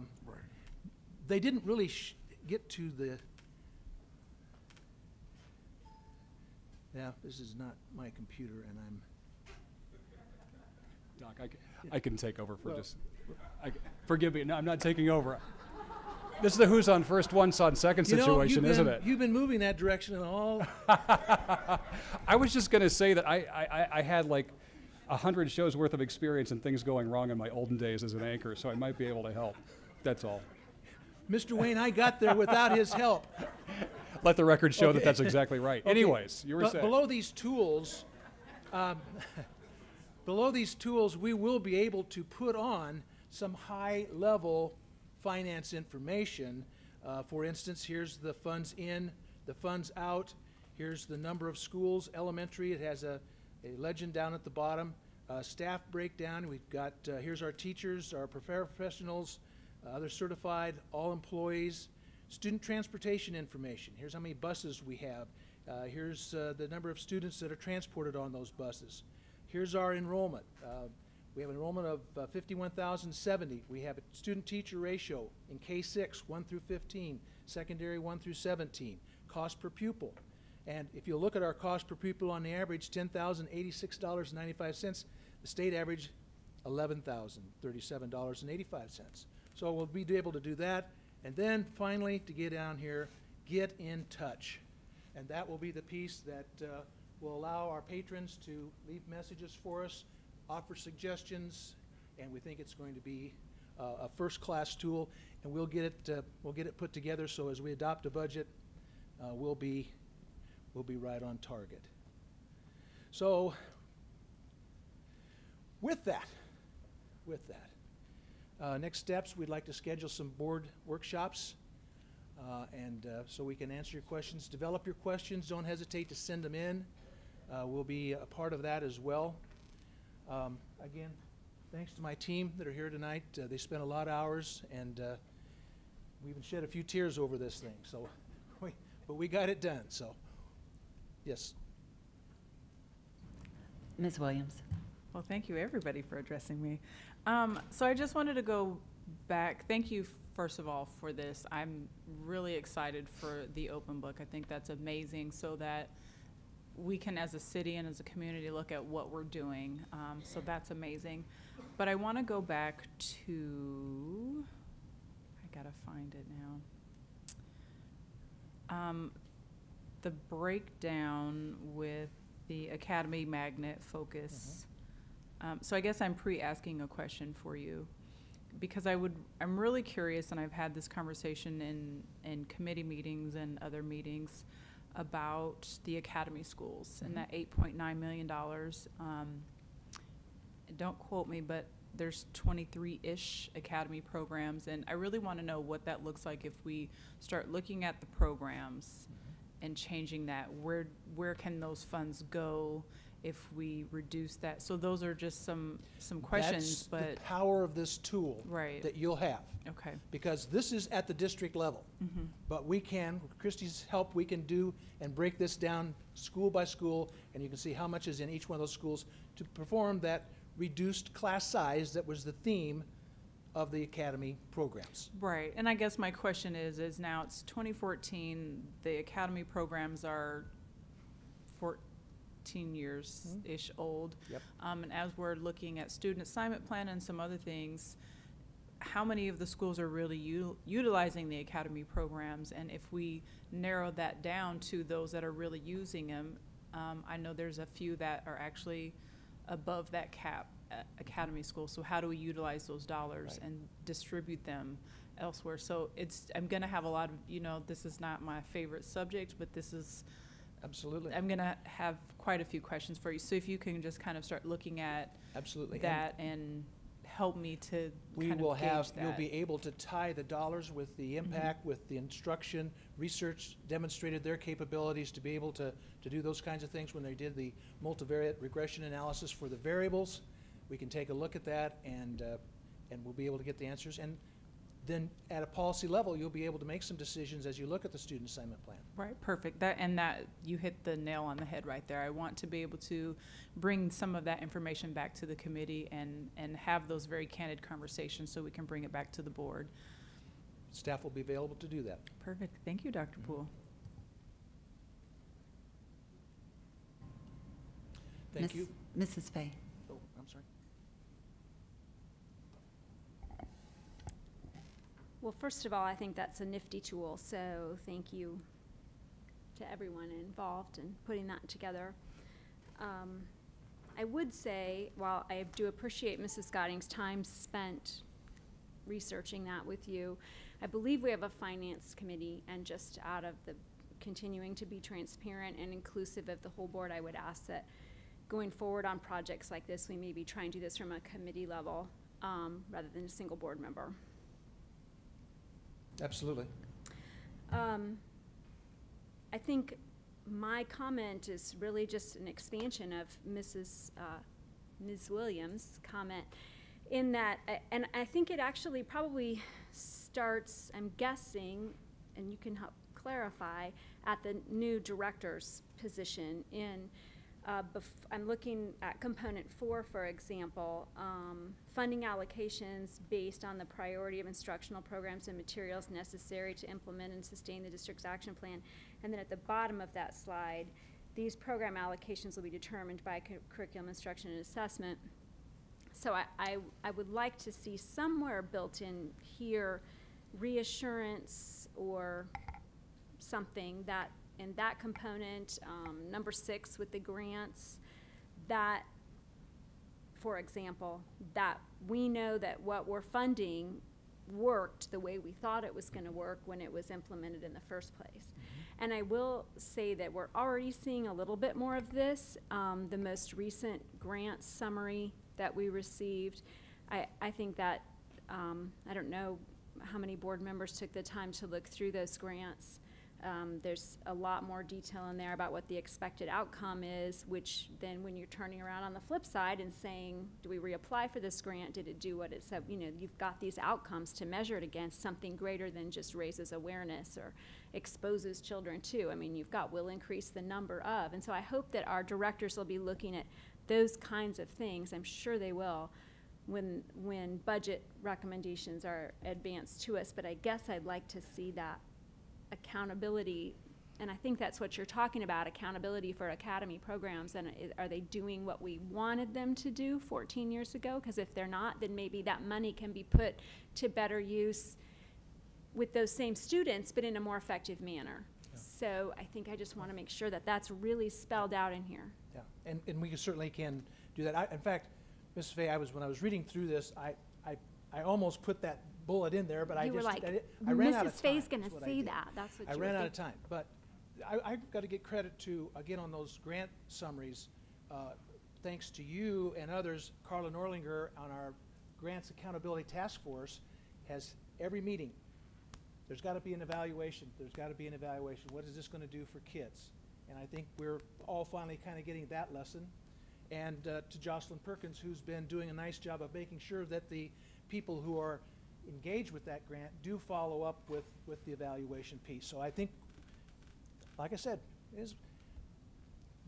we may be old, but we can still get going. I know, and I want to thank Jocelyn and Carla as well, I think, and you, Dr. Poole, because I have been beating that drum for a while. So thank you. Yeah, thank you. I just want to add one thing. I want to thank Mr. Jop because, and I think Ms. Merica, she had to leave here for a moment, but I think she would say the same thing. When we were sitting in the finance work group, he was really the one that brought forth the priority-based budgeting and took the time to do some research and found some of these items at a conference. So I just really want to thank him for his input in the work group that we all were a part of, and had community and individuals as well. So that was very important. And thank you all for your time. And this is my budget team. And I know they both have done a lot of work. So I want to thank you all for your time because as we've talked about how important it is that we be more transparent, you've stepped up to the plate significantly, and I would guess that in the state, we probably will be the leader right now. So I thank you for that, and I thank you for being so responsive. Go ahead, Mr. Evans. I was just going to say the same thing, Vice President Gotting. I appreciate all the work from the budget finance folks, and clearly it is what we're trying to do with everything. We're trying to put information out and provide opportunities for input on it, and this tool is going to allow us to do that, and we continue to do that, and hopefully in all areas. I know we're not there yet, but then again, we got a couple other things we're working on as well. But I think we're making progress, so I appreciate the team's effort, and clearly we're moving the right direction. So thanks for your work. All right, any other comments? If not, we will move on to J1C, Developing Principal Leadership Executive Directors of School Support, the Induction Program update. Mr. Evans. Thank you, Vice President Gotting. This is another one of those grant opportunities to discuss that we've been utilizing to develop our most critical players, which is really the principal and then the supporting players for the principal. This has been part of that reorganizational work, and I thought it would be well for the board to hear some of the same information that we've provided to our funding groups, external funding groups, because this is not a district-funded program. And so I've asked Mr. Steve Gehring to lead a conversation about the work we've done so far in what I'd call phase 1 and where we're headed with phase 2 of this program and phase 3. So with that, Mr. Gehring. So thank you very much, Superintendent Evans. And so what an honor it is to speak before the Omaha Public Schools School Board. It's my first time. I don't believe I've even met any of you individually. So good to meet you. As Superintendent Evans said, my name is Steve Gehring, and I'm a consultant with Cross and Joftis. And formally, before my consultant days, I was a Deputy Superintendent in Kansas City, Kansas. I was Chief of Leadership Development in Chicago Public Schools, and of course, a principal. And as we talk about the importance of principal leadership and leadership development of those principals, I just feel in my bones that that role that principal role, when you get it right, it just makes everything else work. The budget that you guys are just looking at, that works best when you have a leader at a school building that knows how to leverage that and make it move forward and serve kids and serve the needs of kids. So I come to this, and I come to you tonight, and I come to the work at the invitation of Superintendent Evans with a clear passion that it is about principal leadership at the end of the day. And you will notice that our session tonight, while we're going to talk a lot about the executive directors who are behind me, it is all about developing the capacity of those principals. So when you think about this work, we're going to talk tonight about the first phase of that work, which really is developing the capacity of these executive directors, actually getting them ready to move into that role and be highly effective from day one in supporting principals. It's all about being that front line of support for principals. As you move then on to phase two, it's about how do we go more directly right to the principals and support them through principal institutes, through developing principal professional learning communities so they can learn from each other as well as learn from maybe some of the best across the country. And then if you go into the third phase of developing leadership capacity of principals, really now talking about how do you build on the work you're currently doing around aspiring leaders and get a really strong, coherent pipeline that gets principals ready to take the keys of the building. That's a term I like to use, key ready as a principal. You never really know what it's like to be a principal till you get those keys and you go, oh my gosh. You know, I thought I understood as an assistant. I thought I even understood as an associate. But now I've got the keys, and that means I've got the decision making, and I've got the lives of these children I serve that I'm now responsible for. And you never really know that until you have those keys. And so actually building a pipeline to move more and more high quality, high caliber candidates ready to take those vacancies, which you know will come up over time. And so tonight we're going to focus on that first phase. And that really is about the executive directors. And I must say, your executive directors, the folks that you have hired into these roles, are extremely high caliber. I've worked with people across the country. I work in other districts right now with this very same role, and I would put your 4 executive directors up against any of them, and they're just beginning the work. But I must say the caliber that you have put, that these folks bring to the table is pretty amazing. So as you think about this executive director role, it was developed through the strategic planning process. I mean, you all said that we need to develop a system of support for principals, and at the center of that is really this executive director role. And so as we go through this summer work, our job is to provide intensive support for them. And your superintendent has said a number of times that regardless of whether there was external support for this, you'd be doing it anyway. It just wouldn't move as quickly.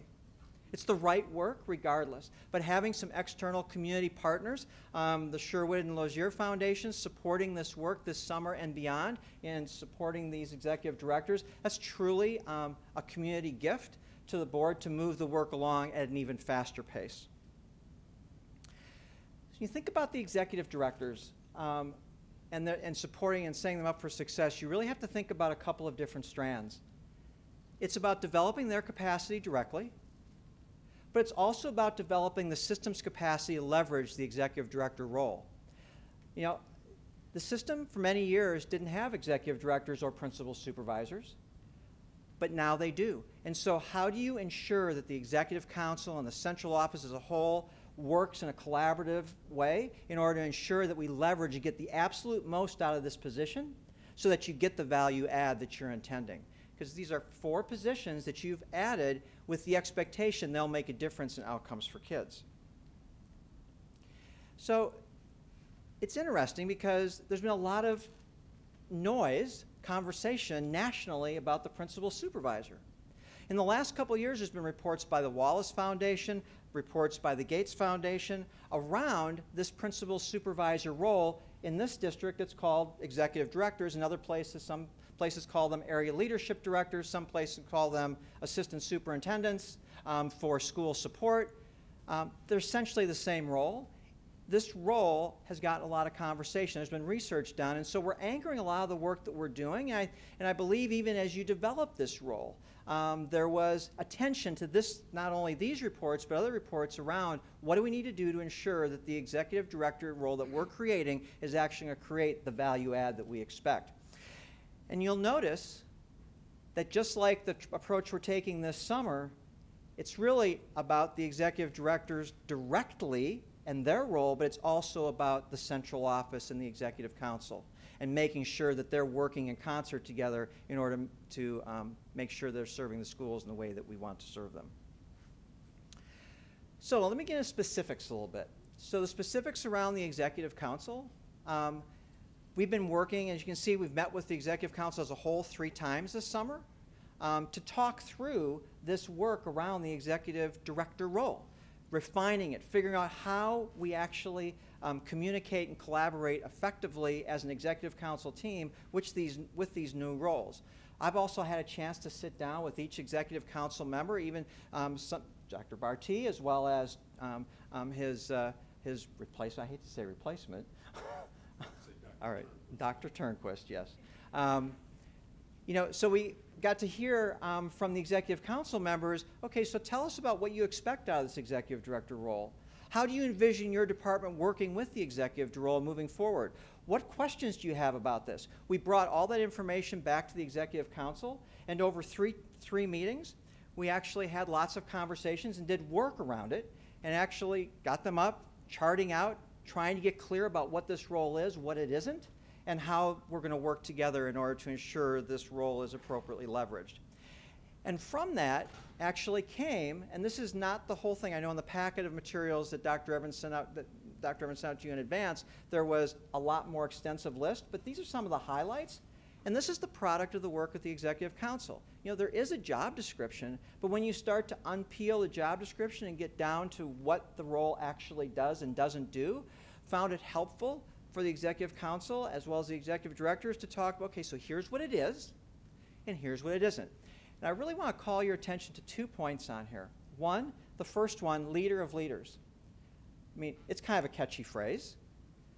But more importantly than that, you've got 4 high-performing principal leaders who were leading teachers and staff of a school who are now moving into leading people like them, leaders of leaders. And that is a different approach to leadership. The same skills that they had can still be used, but they need to refine them and think about, oh my gosh, so what would it feel like if I was talking to myself and actually giving myself some feedback and coaching? Would it feel like I was giving a directive? Would it feel like I was being supportive, or would it feel like I was getting in the way? It's a different kind of shift, and we spent a lot of time this summer talking about that. The other thing I'd point to is down on the executive directors or not, and you look down at the last one, a creator of additional mandates and paperwork. You might wonder, why in the world did that get on there? So I must say, I met with a focus group of 12 of your principals early in June. And I just asked, so tell me, what do you think about these executive directors? They weren't even named yet. They didn't even know who they were, right? But they knew the executive director role was coming about. And across the room, so what exactly are they going to do? Are they going to ask us to do more work? They better not give us more paperwork. And are they going to run around creating more mandates for us? You know, not surprisingly, in the absence of information, they were going to what the worst possible could be, as opposed to shifting to, no, it's not about creating more mandates. It's not about another layer between you and the executive council or the superintendent. It truly is about providing supports for you as a building leader. So this is a working definition, and my sense is as this role evolves, it'll continue to get refined as we learn more and more and they actually get out there and start doing the work as executive directors. So for the executive directors themselves, if you now move on to the support that we've been doing with them specifically, we've met a lot. 7 full days since the middle of June with the executive directors in training and support, which includes a 2-day institute as well as weekly one-on-one coaching with them to support their individual developmental needs. And it's all been focused on getting them ready. So we created a curriculum, which I'll review here in a second, but it really goes to these outcomes around what's it mean to be ready to be an executive director and be effective in coaching and leading principals. And so as you look at these, I just want to point out a couple of them. Again, this transition from the principal to the executive director role, going from a leader of staff and teachers to a leader of principals. And the other thing I'd point out is the building a cohesive executive director team. With a new position like this, it's very possible that if one executive director does something, positive or negative, it will be attributed to the executive directors as a group.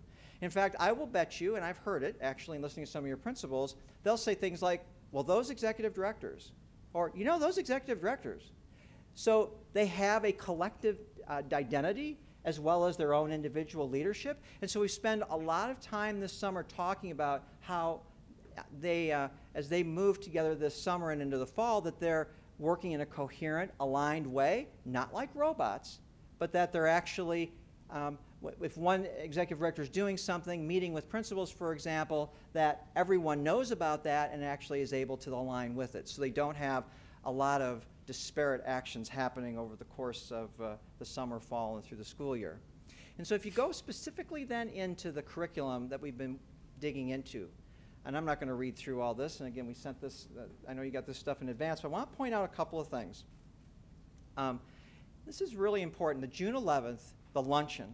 So we met as a full day on June 11th, the first time the executive directors came together, we started our training process.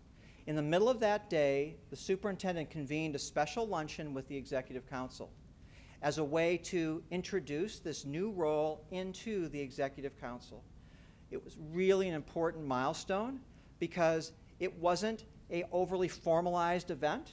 It was over food, and you know when you break bread together, things always seem to go a little bit better. And it went wonderfully, and the executive directors had a chance to talk a little bit about themselves, as well as now feel a part of this executive council. And remember, it was only a couple weeks before they were sitting there looking up, whether at the executive council, thinking, oh my, they're making all these decisions, and I have such great respect for these people, and now I'm part of it. And so having that luncheon was really a smart move by the superintendent to actually have them in a less formal way. The Executive Director Institute, about a week and a half later, we met for 2 days.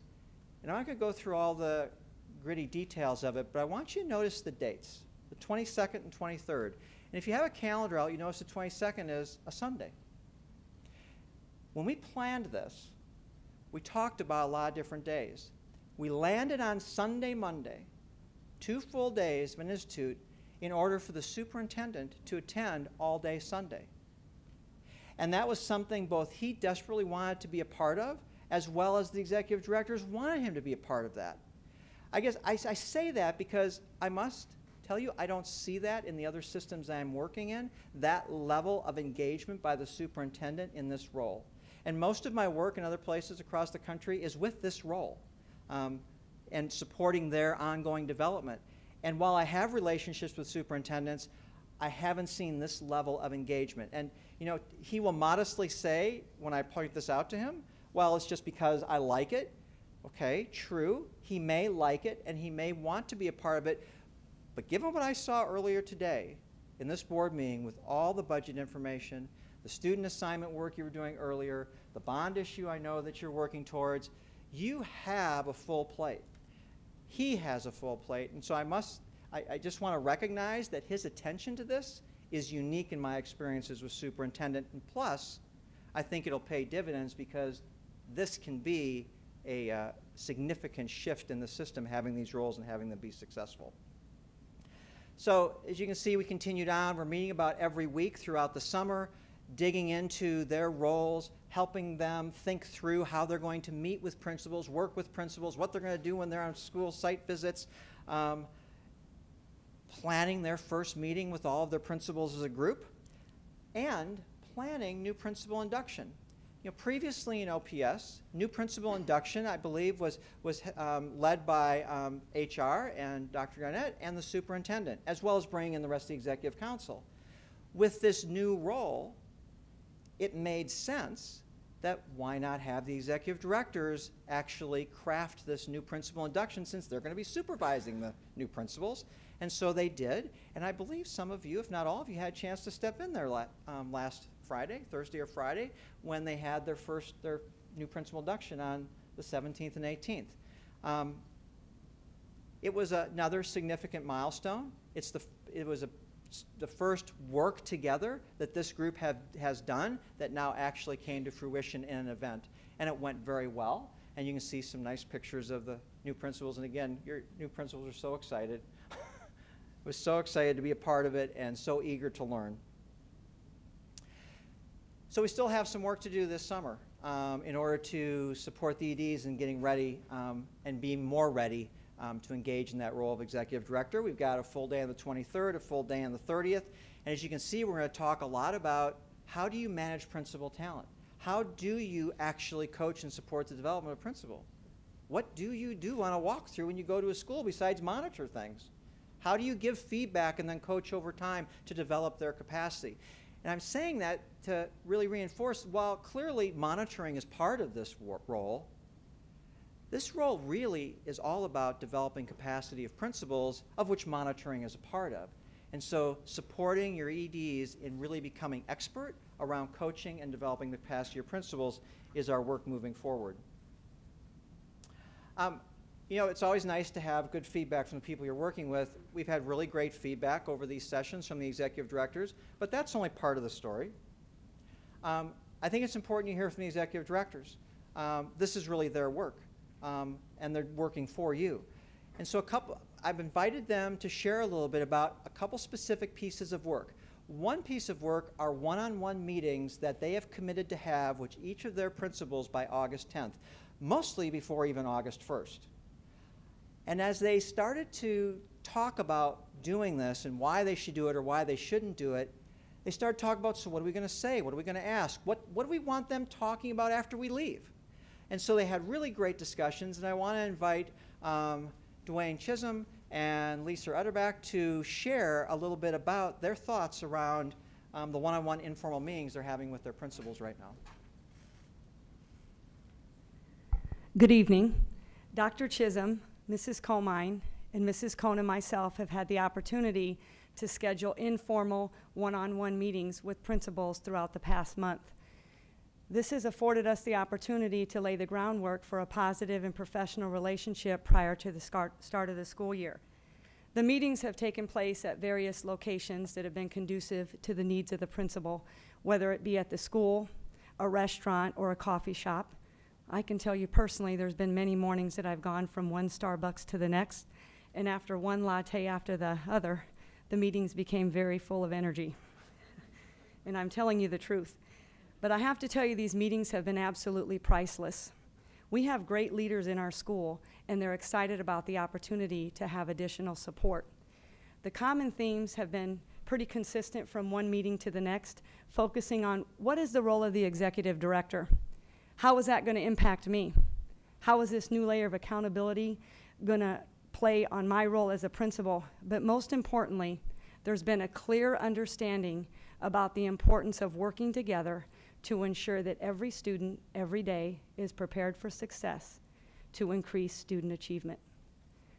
I have to tell you one particular visit that I had with the principal in a high-needs, high-poverty area was mind-blowing. This principal said to me, "I need your help, Ms. Utterbach. You've been on the front lines, you've been in a school just like mine, and I need your help." It was from that moment on we began to talk and look at data to start planning a strategic plan to increase student achievement. And I have to be honest with you, it was from that meeting when I went into the parking lot that I became very excited about my role. I've been going through all of these trainings, and it's been very overwhelming because I'm on a learning curve. But it was at that moment that I knew I was going to be leading leaders, and my impact was going to be far greater than it was on one school. And so I look forward with great anticipation to providing support to the principals that I will be serving. Good evening. I will tell you, when I was first told that we were going to visit with our principals during the month of July, I was a little skeptical, knowing that the principals were on vacation. But Steve kept telling me, don't worry, you know, the principals will want to meet with you. Well, I will tell you, after about a week and a half's worth of time, I've already met with 9 principals, and before the end of July, I will have met with 14. So just a testament to all that he's been telling us, the principals have wanted to meet with us, and the visits have been very informal. During the visits, we've talked about what they're doing on vacation, learning a little bit about their families. But I can tell you, I've even given them the opportunity to talk about some of their thoughts and concerns about the ED role, and the feedback has just been phenomenal. Being a little nervous with change, as most people would be, all the principals were very optimistic about where the district is heading. They were very cognizant of the type of support that this position could provide, and we're very excited about the opportunity of working together as a team in order to improve student and performance within their buildings. So just for me, besides getting to see all of Omaha, driving around to all the different places, it has been great just to see the positive response that the principals have as talking with them about the future of this, the ED position. So thank you. So thank you. So that's one piece of actual work that's they're in the middle of, as you could hear. And so a second piece of work that they're planning towards is the first time that they actually stand in front of just their principals. You know, it's one thing to stand in front of all the principals as a member of a team. It's another thing to stand in front of your direct reports and have that first conversation. So we've started to talk about that and started to plan for that meeting in early August. And I want to invite the other two executive directors, Melissa Comine and Pam Cohn, to come on up and talk about their thinking around this first meeting they're going to have with their principals. Good evening. The first thing we're going to do with our new principals is tell our leadership story. We all have a leadership story, and each of our stories is deep, it's personal, and it truly defines who we are as a person. It's our core values, it's our core beliefs about our leadership style, about schools, and about way children learn. And through that leadership story, it's important for our principals to know our leadership story because you can kind of think about it and relate it to yourself. We all have a story. I have a story, you have a story, the person sitting next to you has a story. And you know that your story didn't begin yesterday, it didn't begin a year ago, it began at the beginning of your life. And that story was a culmination of the different experiences you've had, the triumphs, the struggles, the different people that have been a part of your life. It is the aha moments in your life, the experiences that have moved you, or maybe it's a decision that you've made in your life that has changed or altered the course of your life. And so as you reflect on your story, that story is very unique, it's very personal, and it drives who you are and drives the work that you do and the importance and the passion that you have for your work. And so when we share our leadership story with our principals, they will know who we are, where we've come from, how we got here, and where we're going, and we're going to be able to build that relationship with them so that we can work closely with them, support them, so that they can perform at the highest of their capacity, and ultimately that our 50,000 young people in this district can be successful. So we definitely look forward to beginning our work with that leadership story, and then Mrs. Cohn also has some additional information on that first meeting. These one-on-one meetings that we've been doing, as well as the leadership story, serves as a preface for setting the agenda for that first meeting with our principals, which is very important because it sets the tone for the year to come. Those one-on-one meetings gave us an opportunity to get to know our principals on a different level, and these leadership stories give our principals a chance to know us on a different level.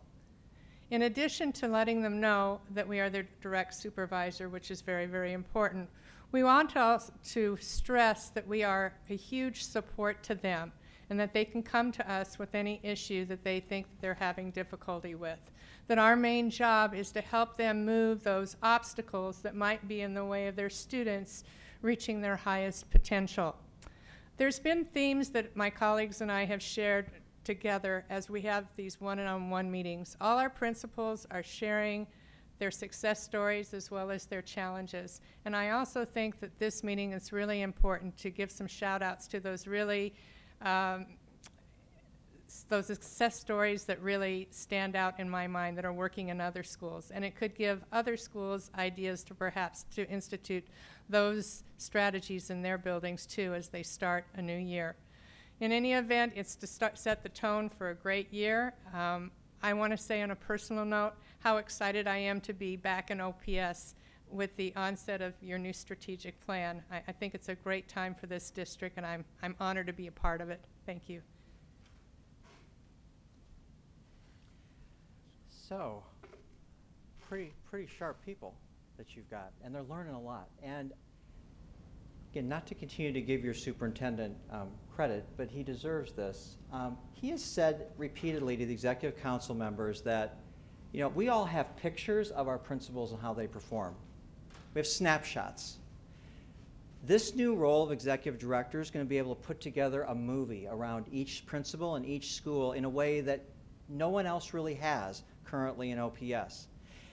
And with that movie, then, you can actually figure out what supports and what kinds of specific resources a school or a principal might need to take it to the next level. And, you know, as Dr. Poole said repeatedly, you know, use the word executive director a number of times, which is perfect because the executive directors will have information that no one else has in the entirety that they have. So a smart group of people. It's truly been a pleasure to be working with them this summer. And so next steps, we still have some work to do this summer. As I said earlier, we've got 2 more full-day trainings, the 23rd and the 30th.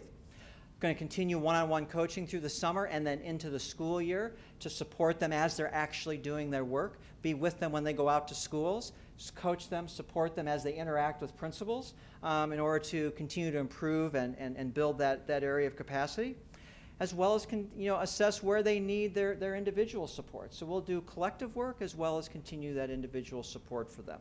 And that's our phase 1 of the work, which started this summer and will move through the rest of this school year in supporting these executive directors.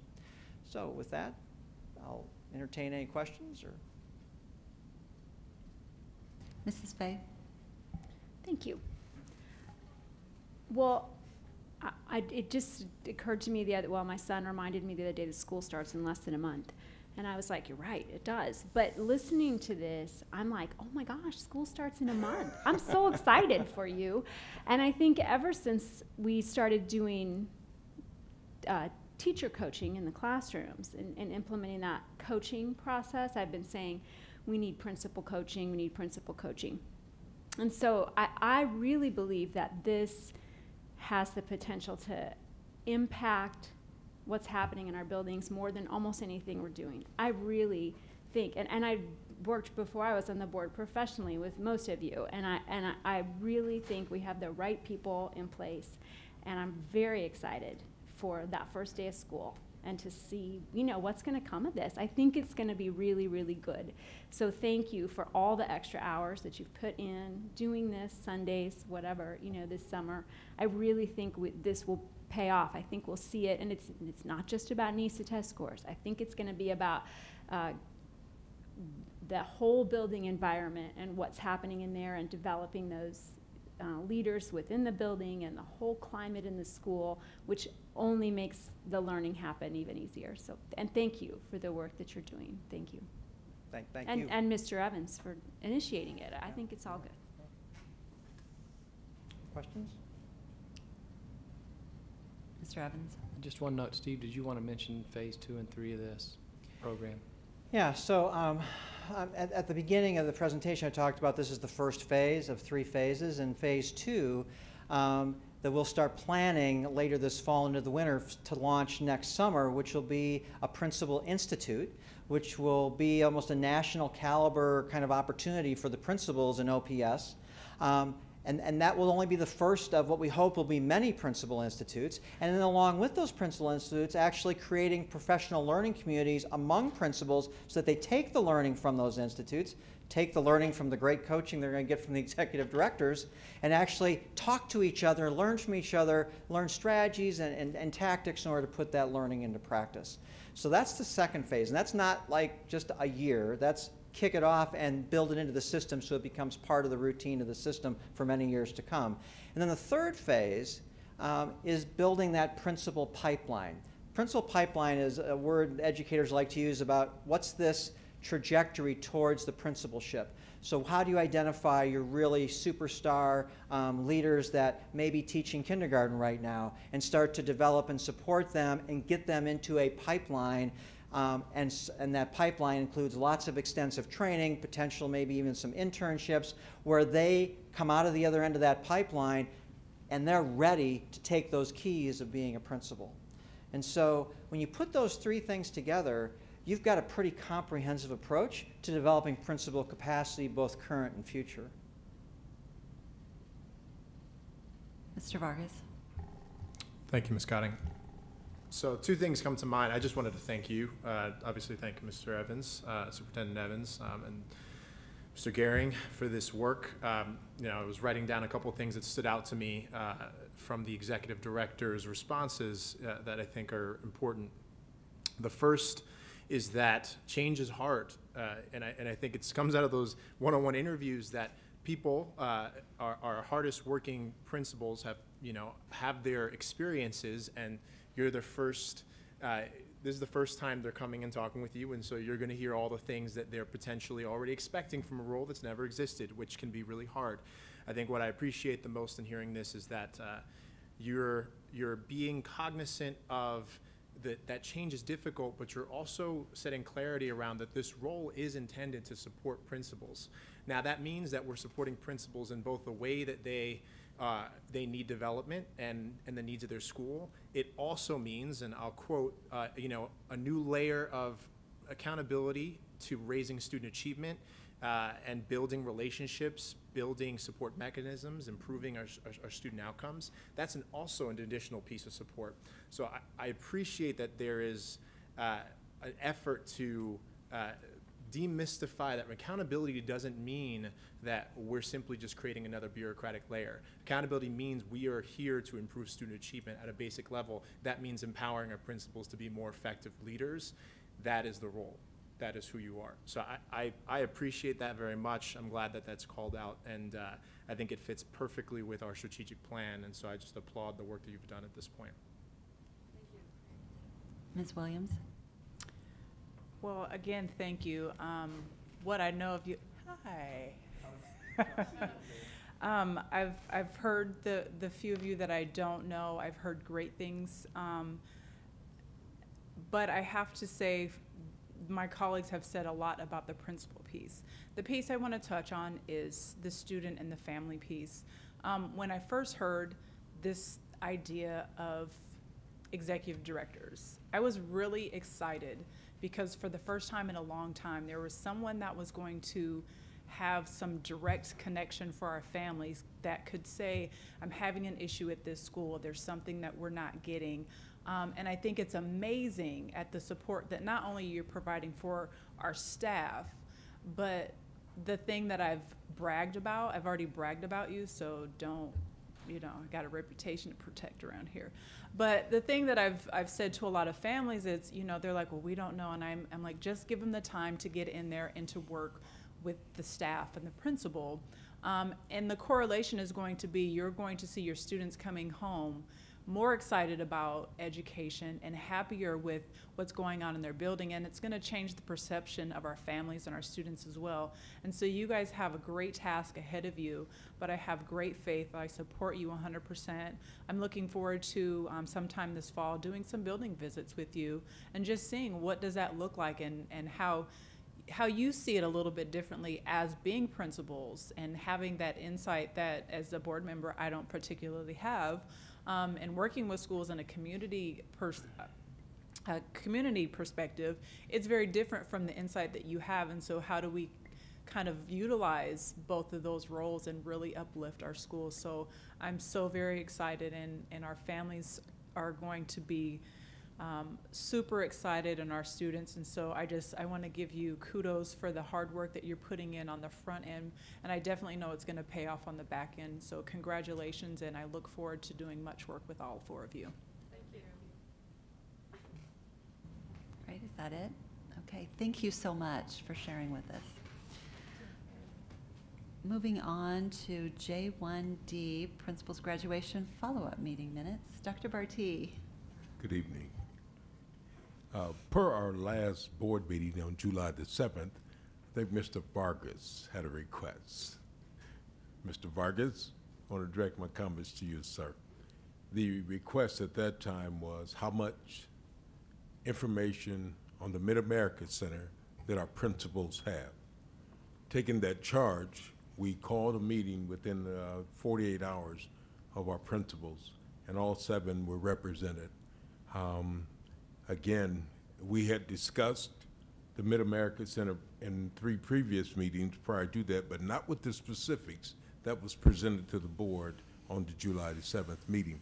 With that information, the principals unanimously, again, was not in favor of the Mid-America Center for various reasons. And again, several members of the board in the July 7th meeting spoke to some issues that they had with the Mid-America Center. And another issue that was brought up at that principals meeting was that several of our schools indicated that a lot of their families rely on public transportation and that that would not be able to get public transportation over to Council Bluffs to the Mid-America Center. So we met for about an hour and 20 minutes, and the consensus once again was that the schools and the principals indicated that they were still in favor of going to University of Nebraska at Omaha with the information that was provided to you on July the 7th. Mr. Evans. Thank you, Vice President Goding. Just a quick note, I also believe the principals wanted to videotape all the graduations, and also they're looking into video streaming. So they're still looking into video streaming and everything, and there is every graduation ceremony will be put on a disc, and every graduating senior will be provided with a copy of the ceremony. Ms. Williams. I just wanted to address, I actually had the opportunity to speak with a family today, and understanding that our families aren't necessarily happy because if they're graduating this year, they're missing the opportunity of having their families celebrate this special time with their students, and I understand that, but I also want to point out that this was a decision that, as Dr. Barty said, I don't get to say that many more times, I'm sad. But the principals have made that decision, and as a board, I think we've supported that. I personally, I've received an email, I know another member of the board has as well, stating that they were unhappy with our decisions, but at the same time, although I truly believe I would like to see everyone being able to see their students and their family member graduate. However, I stand by my original statement that I cannot support taking our taxpayer dollars across to Iowa because although some of our families are upset, we have to invest in our city, and I think that's just an important piece of this role. But I'm very confident in our building principals that they will do their due diligence for those families that maybe they have more than 4, and maybe there's a few there's a few graduating students that have 1 or 2, and they can kind of finagle that and finesse that within their individual buildings. And I'm very confident that our building leaders are going to do that as I look out at Mr. Lee, our new principal at Northwest. But we're making the best of a bad situation, and there's not a lot of creative ways that we can utilize this for this year. So I'm very sad for those families that aren't able to celebrate. However, I think we're trying to accommodate. It's not going to make it right for those families, but we have a job to do, and if our principals look at that being the best solution, then I think that's our job to support their decisions, and whatever we can do to support the families so that that is a cherished memory. The family that I spoke with today said that their senior was struggling with wanting to walk across the stage, and I encourage them. This is their students' day. Don't miss that out because you can't have as many folks as you want. But we're going to do our best to commemorate that day. It's special. You don't want to miss that opportunity because you can't have everyone there. It's still your day. It's a day that later on down the line you're going to regret not doing because of a decision that we kind of don't have a lot of options. And so I just want our graduating seniors to remember that this is their special day, and although the circumstances aren't as great and as normal as we'd like them to be for this year, we will do our best to accommodate them and their families. Ms. Merica. Well, now that Ms. Williams said 90% of what I was going to say, I just wanted to add, because I've also gotten a lot of feedback regarding the graduation situation for next year, that really we are making the best of an unfortunate circumstance. And I know I personally, and I'm sure the rest of the board members, put a lot of faith in our principals, and our principals know the families in their school. They know the concerns, they know the issues that are important to them. And if the principals feel that the UNO Fieldhouse is the best option, I trust our principals and that is the best option. And similar to what Ms. Williams said, and like I said, our principals know the individual families within their schools. They know if there's a student that needs to have extra people there, they can work with that student to try to accommodate that issue. Some students aren't going to use all their tickets, some students need more. Each school is in charge of their own graduation ceremony, and they can find ways to work within the constraints that we're going to have for 1 year. Mr. Vargas. Thank you, Ms. Scotting. Thank you very much, Dr. Barty.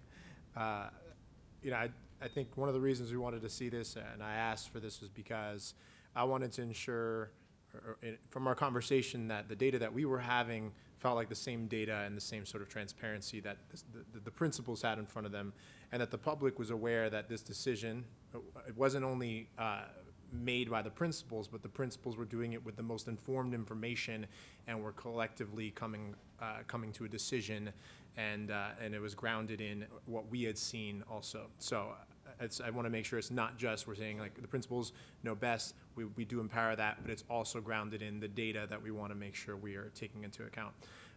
So the only question in my mind, one question I have is just like, what did the conversation get to, how each school individually or maybe even collectively they're planning to address sort of some of the concerns that they're hearing from families.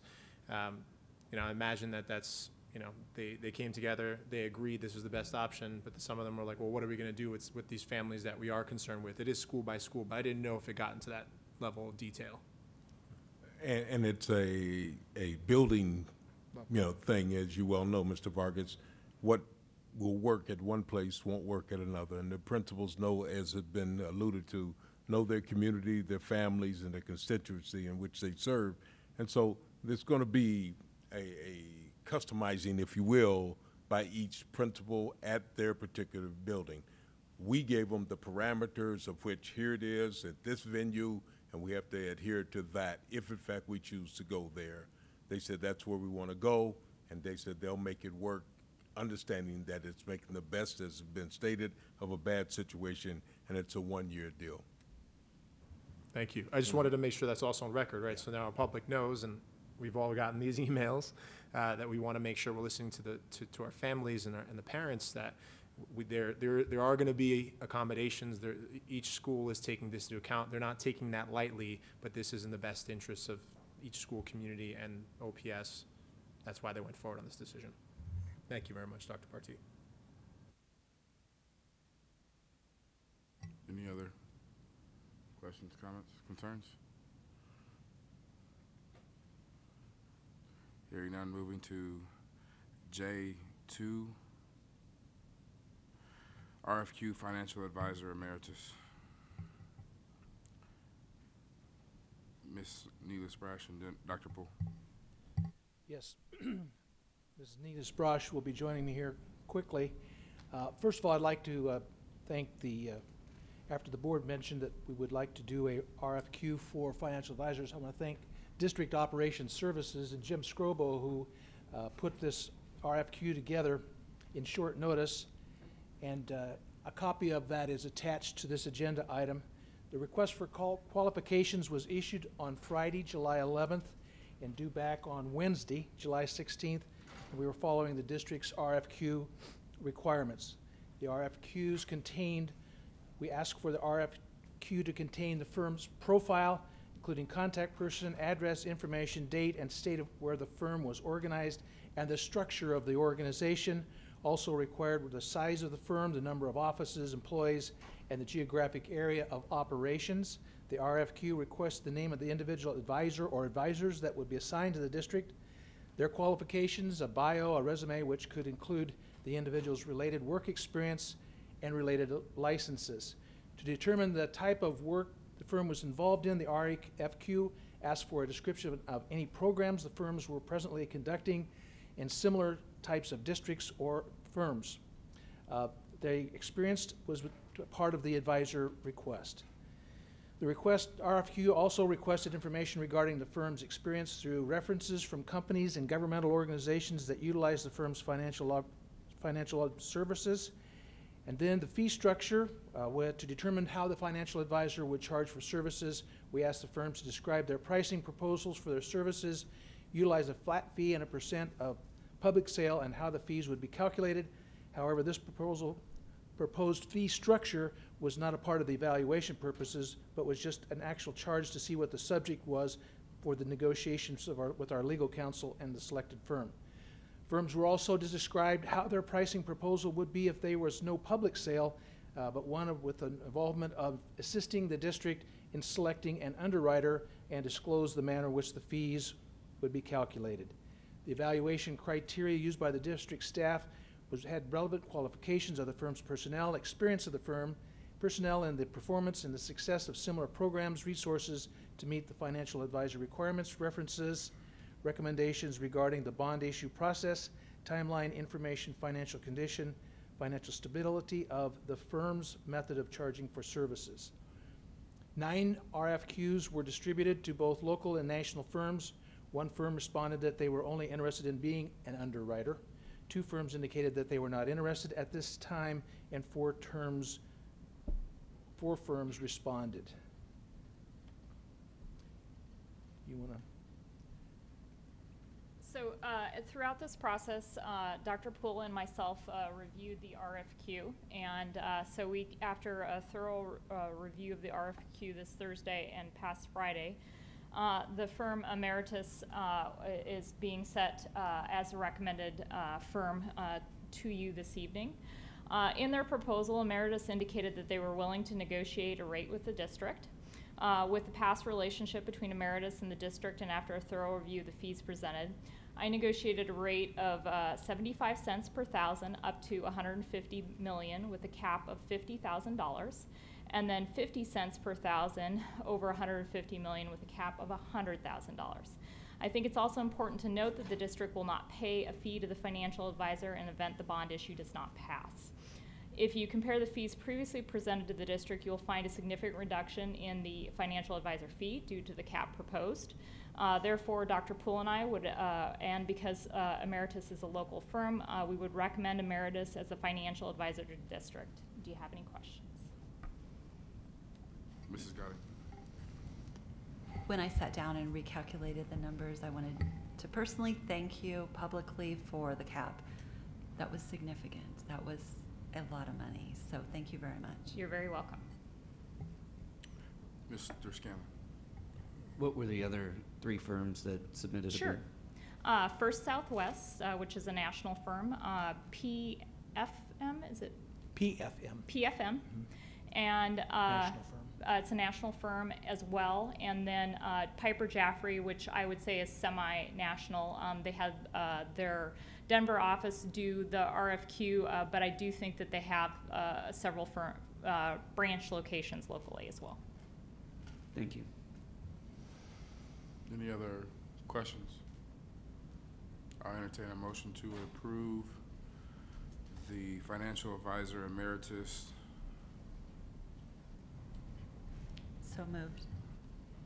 There's a motion on the floor by Mrs. Gotti to approve the financial advisor emeritus for the district. Any other, or is there a second? Second. Second by Mr. Scanlon. Any questions or concerns or discussion? Hearing none. Just a comment that I know it was a short turnaround, and I appreciate you putting it together. Yeah, I know it was. Yeah, it was short. Thank you. Any other comments, questions? Roll call, please. America, Believe it or not, I did read the information beforehand, yes. Scanlon, Aye. Snow, Underwood, Aye. Vargas, Aye. Wayne, Aye. Williams, Aye. Fay, Aye. Gadding. Aye. 8 aye. Motion carries. Moving on to J2B, policy review. Ms. Nevis Brosh.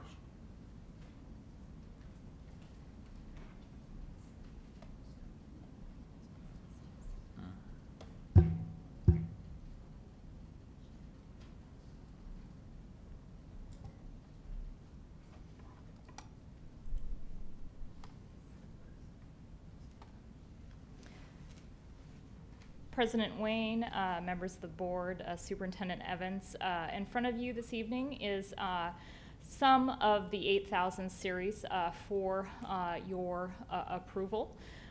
We have gone through these. These are the ones with the most changes, and so we wanted to give you an opportunity to have a shortened version of not all the 8,000 series to go in front of you this evening. And so we'll bring the rest of the 8,000 series for approval at the next board meeting, as well as the 9,000 series. But we felt because these had a significant amount of changes that we wanted to bring those to you individually. And so I am recommending that these policy changes to 8,010, 8110, 8120, 8150, 8210, 8231, 8261, 8300, 8310, and 8346 be adopted this evening. I'd be happy to answer any questions on the changes that are proposed to you this evening. I'll entertain a motion to approve the recommended changes to policies 8110, 8120, 8150, 8210, 8231, 8261, 8300, 8310, 8346.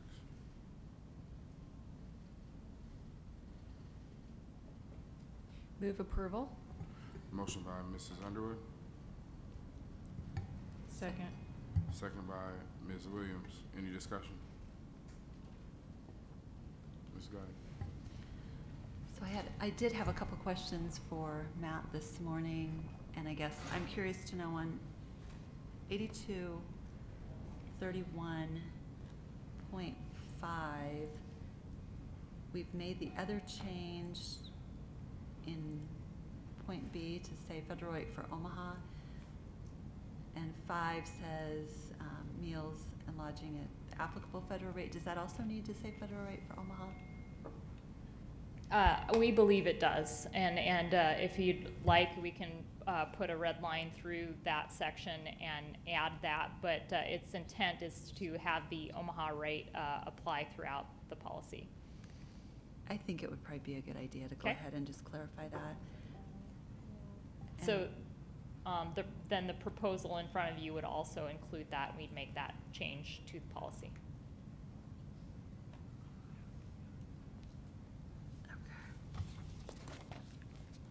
The rest of the changes get made.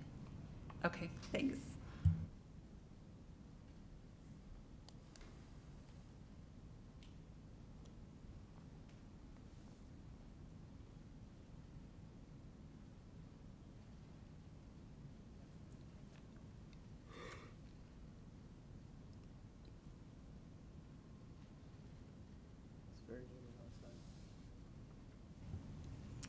I'd like to make a friendly amendment to include the changes for the federal rate per Omaha. Does Ms. Williams and Mrs. Underwood accept that friendly amendment to your motion? Yes, I accept the friendly amendment. Yes. So the motion is to approve the recommended changes to 8110, 8120, 8150, 8210, 8231, 8261, 8300, 8310, 8346. That is before us with the addition to the Omaha federal rate. Any more discussion? Hearing none, roll call, please. Scanlon. Aye. Snow. Aye. Underwood. Aye. Vargas. Aye. Wayne. Aye. Williams. Aye. Fay. Aye. Gadding. Aye. America. Aye. 9 aye. Motion carries.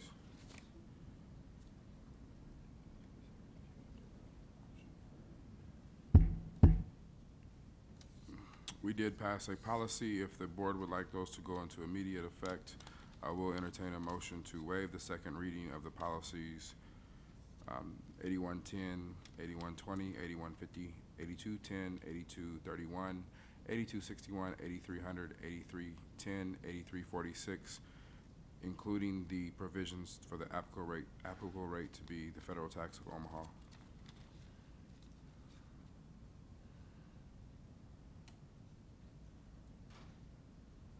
So moved. There's a motion on the floor by Mrs. Underwood to waive the second reading. Is there a second? Second. Motion on the floor to waive the second reading by Mrs. Underwood, seconded by Ms. Scotting. Any discussion? Mr. Scanlon. I just think that this being the policy review, and this is probably the most important thing that the Board of Education oversees, I think it would, to just ensure transparency, that we don't waive that second reading. We wait till the next meeting, just so we can have any public comment come back and not rush through things. I know they're not a large number of changes, but I think it's just probably a good idea to allow for public comment or feedback from whoever would like to provide some. Any more comments or discussion? There is a motion on the floor to waive the second reading. This is this does require a 2/3 vote. Roll call.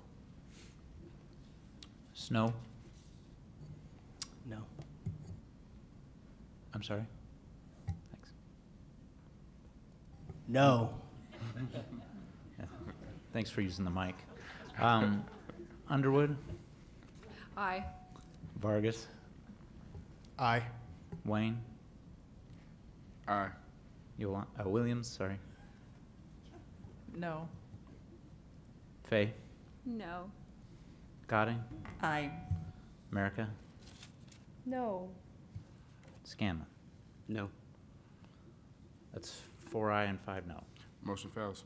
Moving on to. Actually, that's it. Yep, moving on to, that's it. I move that the Board of Education go into closed session for the protection of the public interest and for the prevention of needless injury to the reputation of individuals, to discuss with the superintendent, secretary to the board, and legal counsel real estate.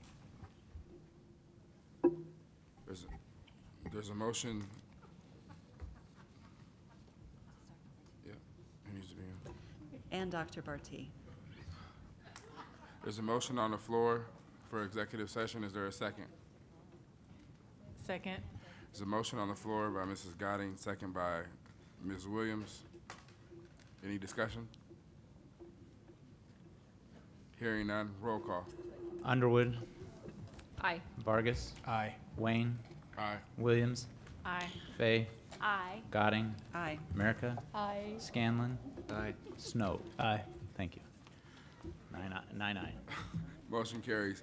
Let me remind the board that the purpose of the closed session is for the protection of the public interest and for the prevention of needless injury to the reputation of individuals, to discuss with the superintendent, secretary of the board, legal counsel, and Dr. Barty real estate negotiations and legal advice.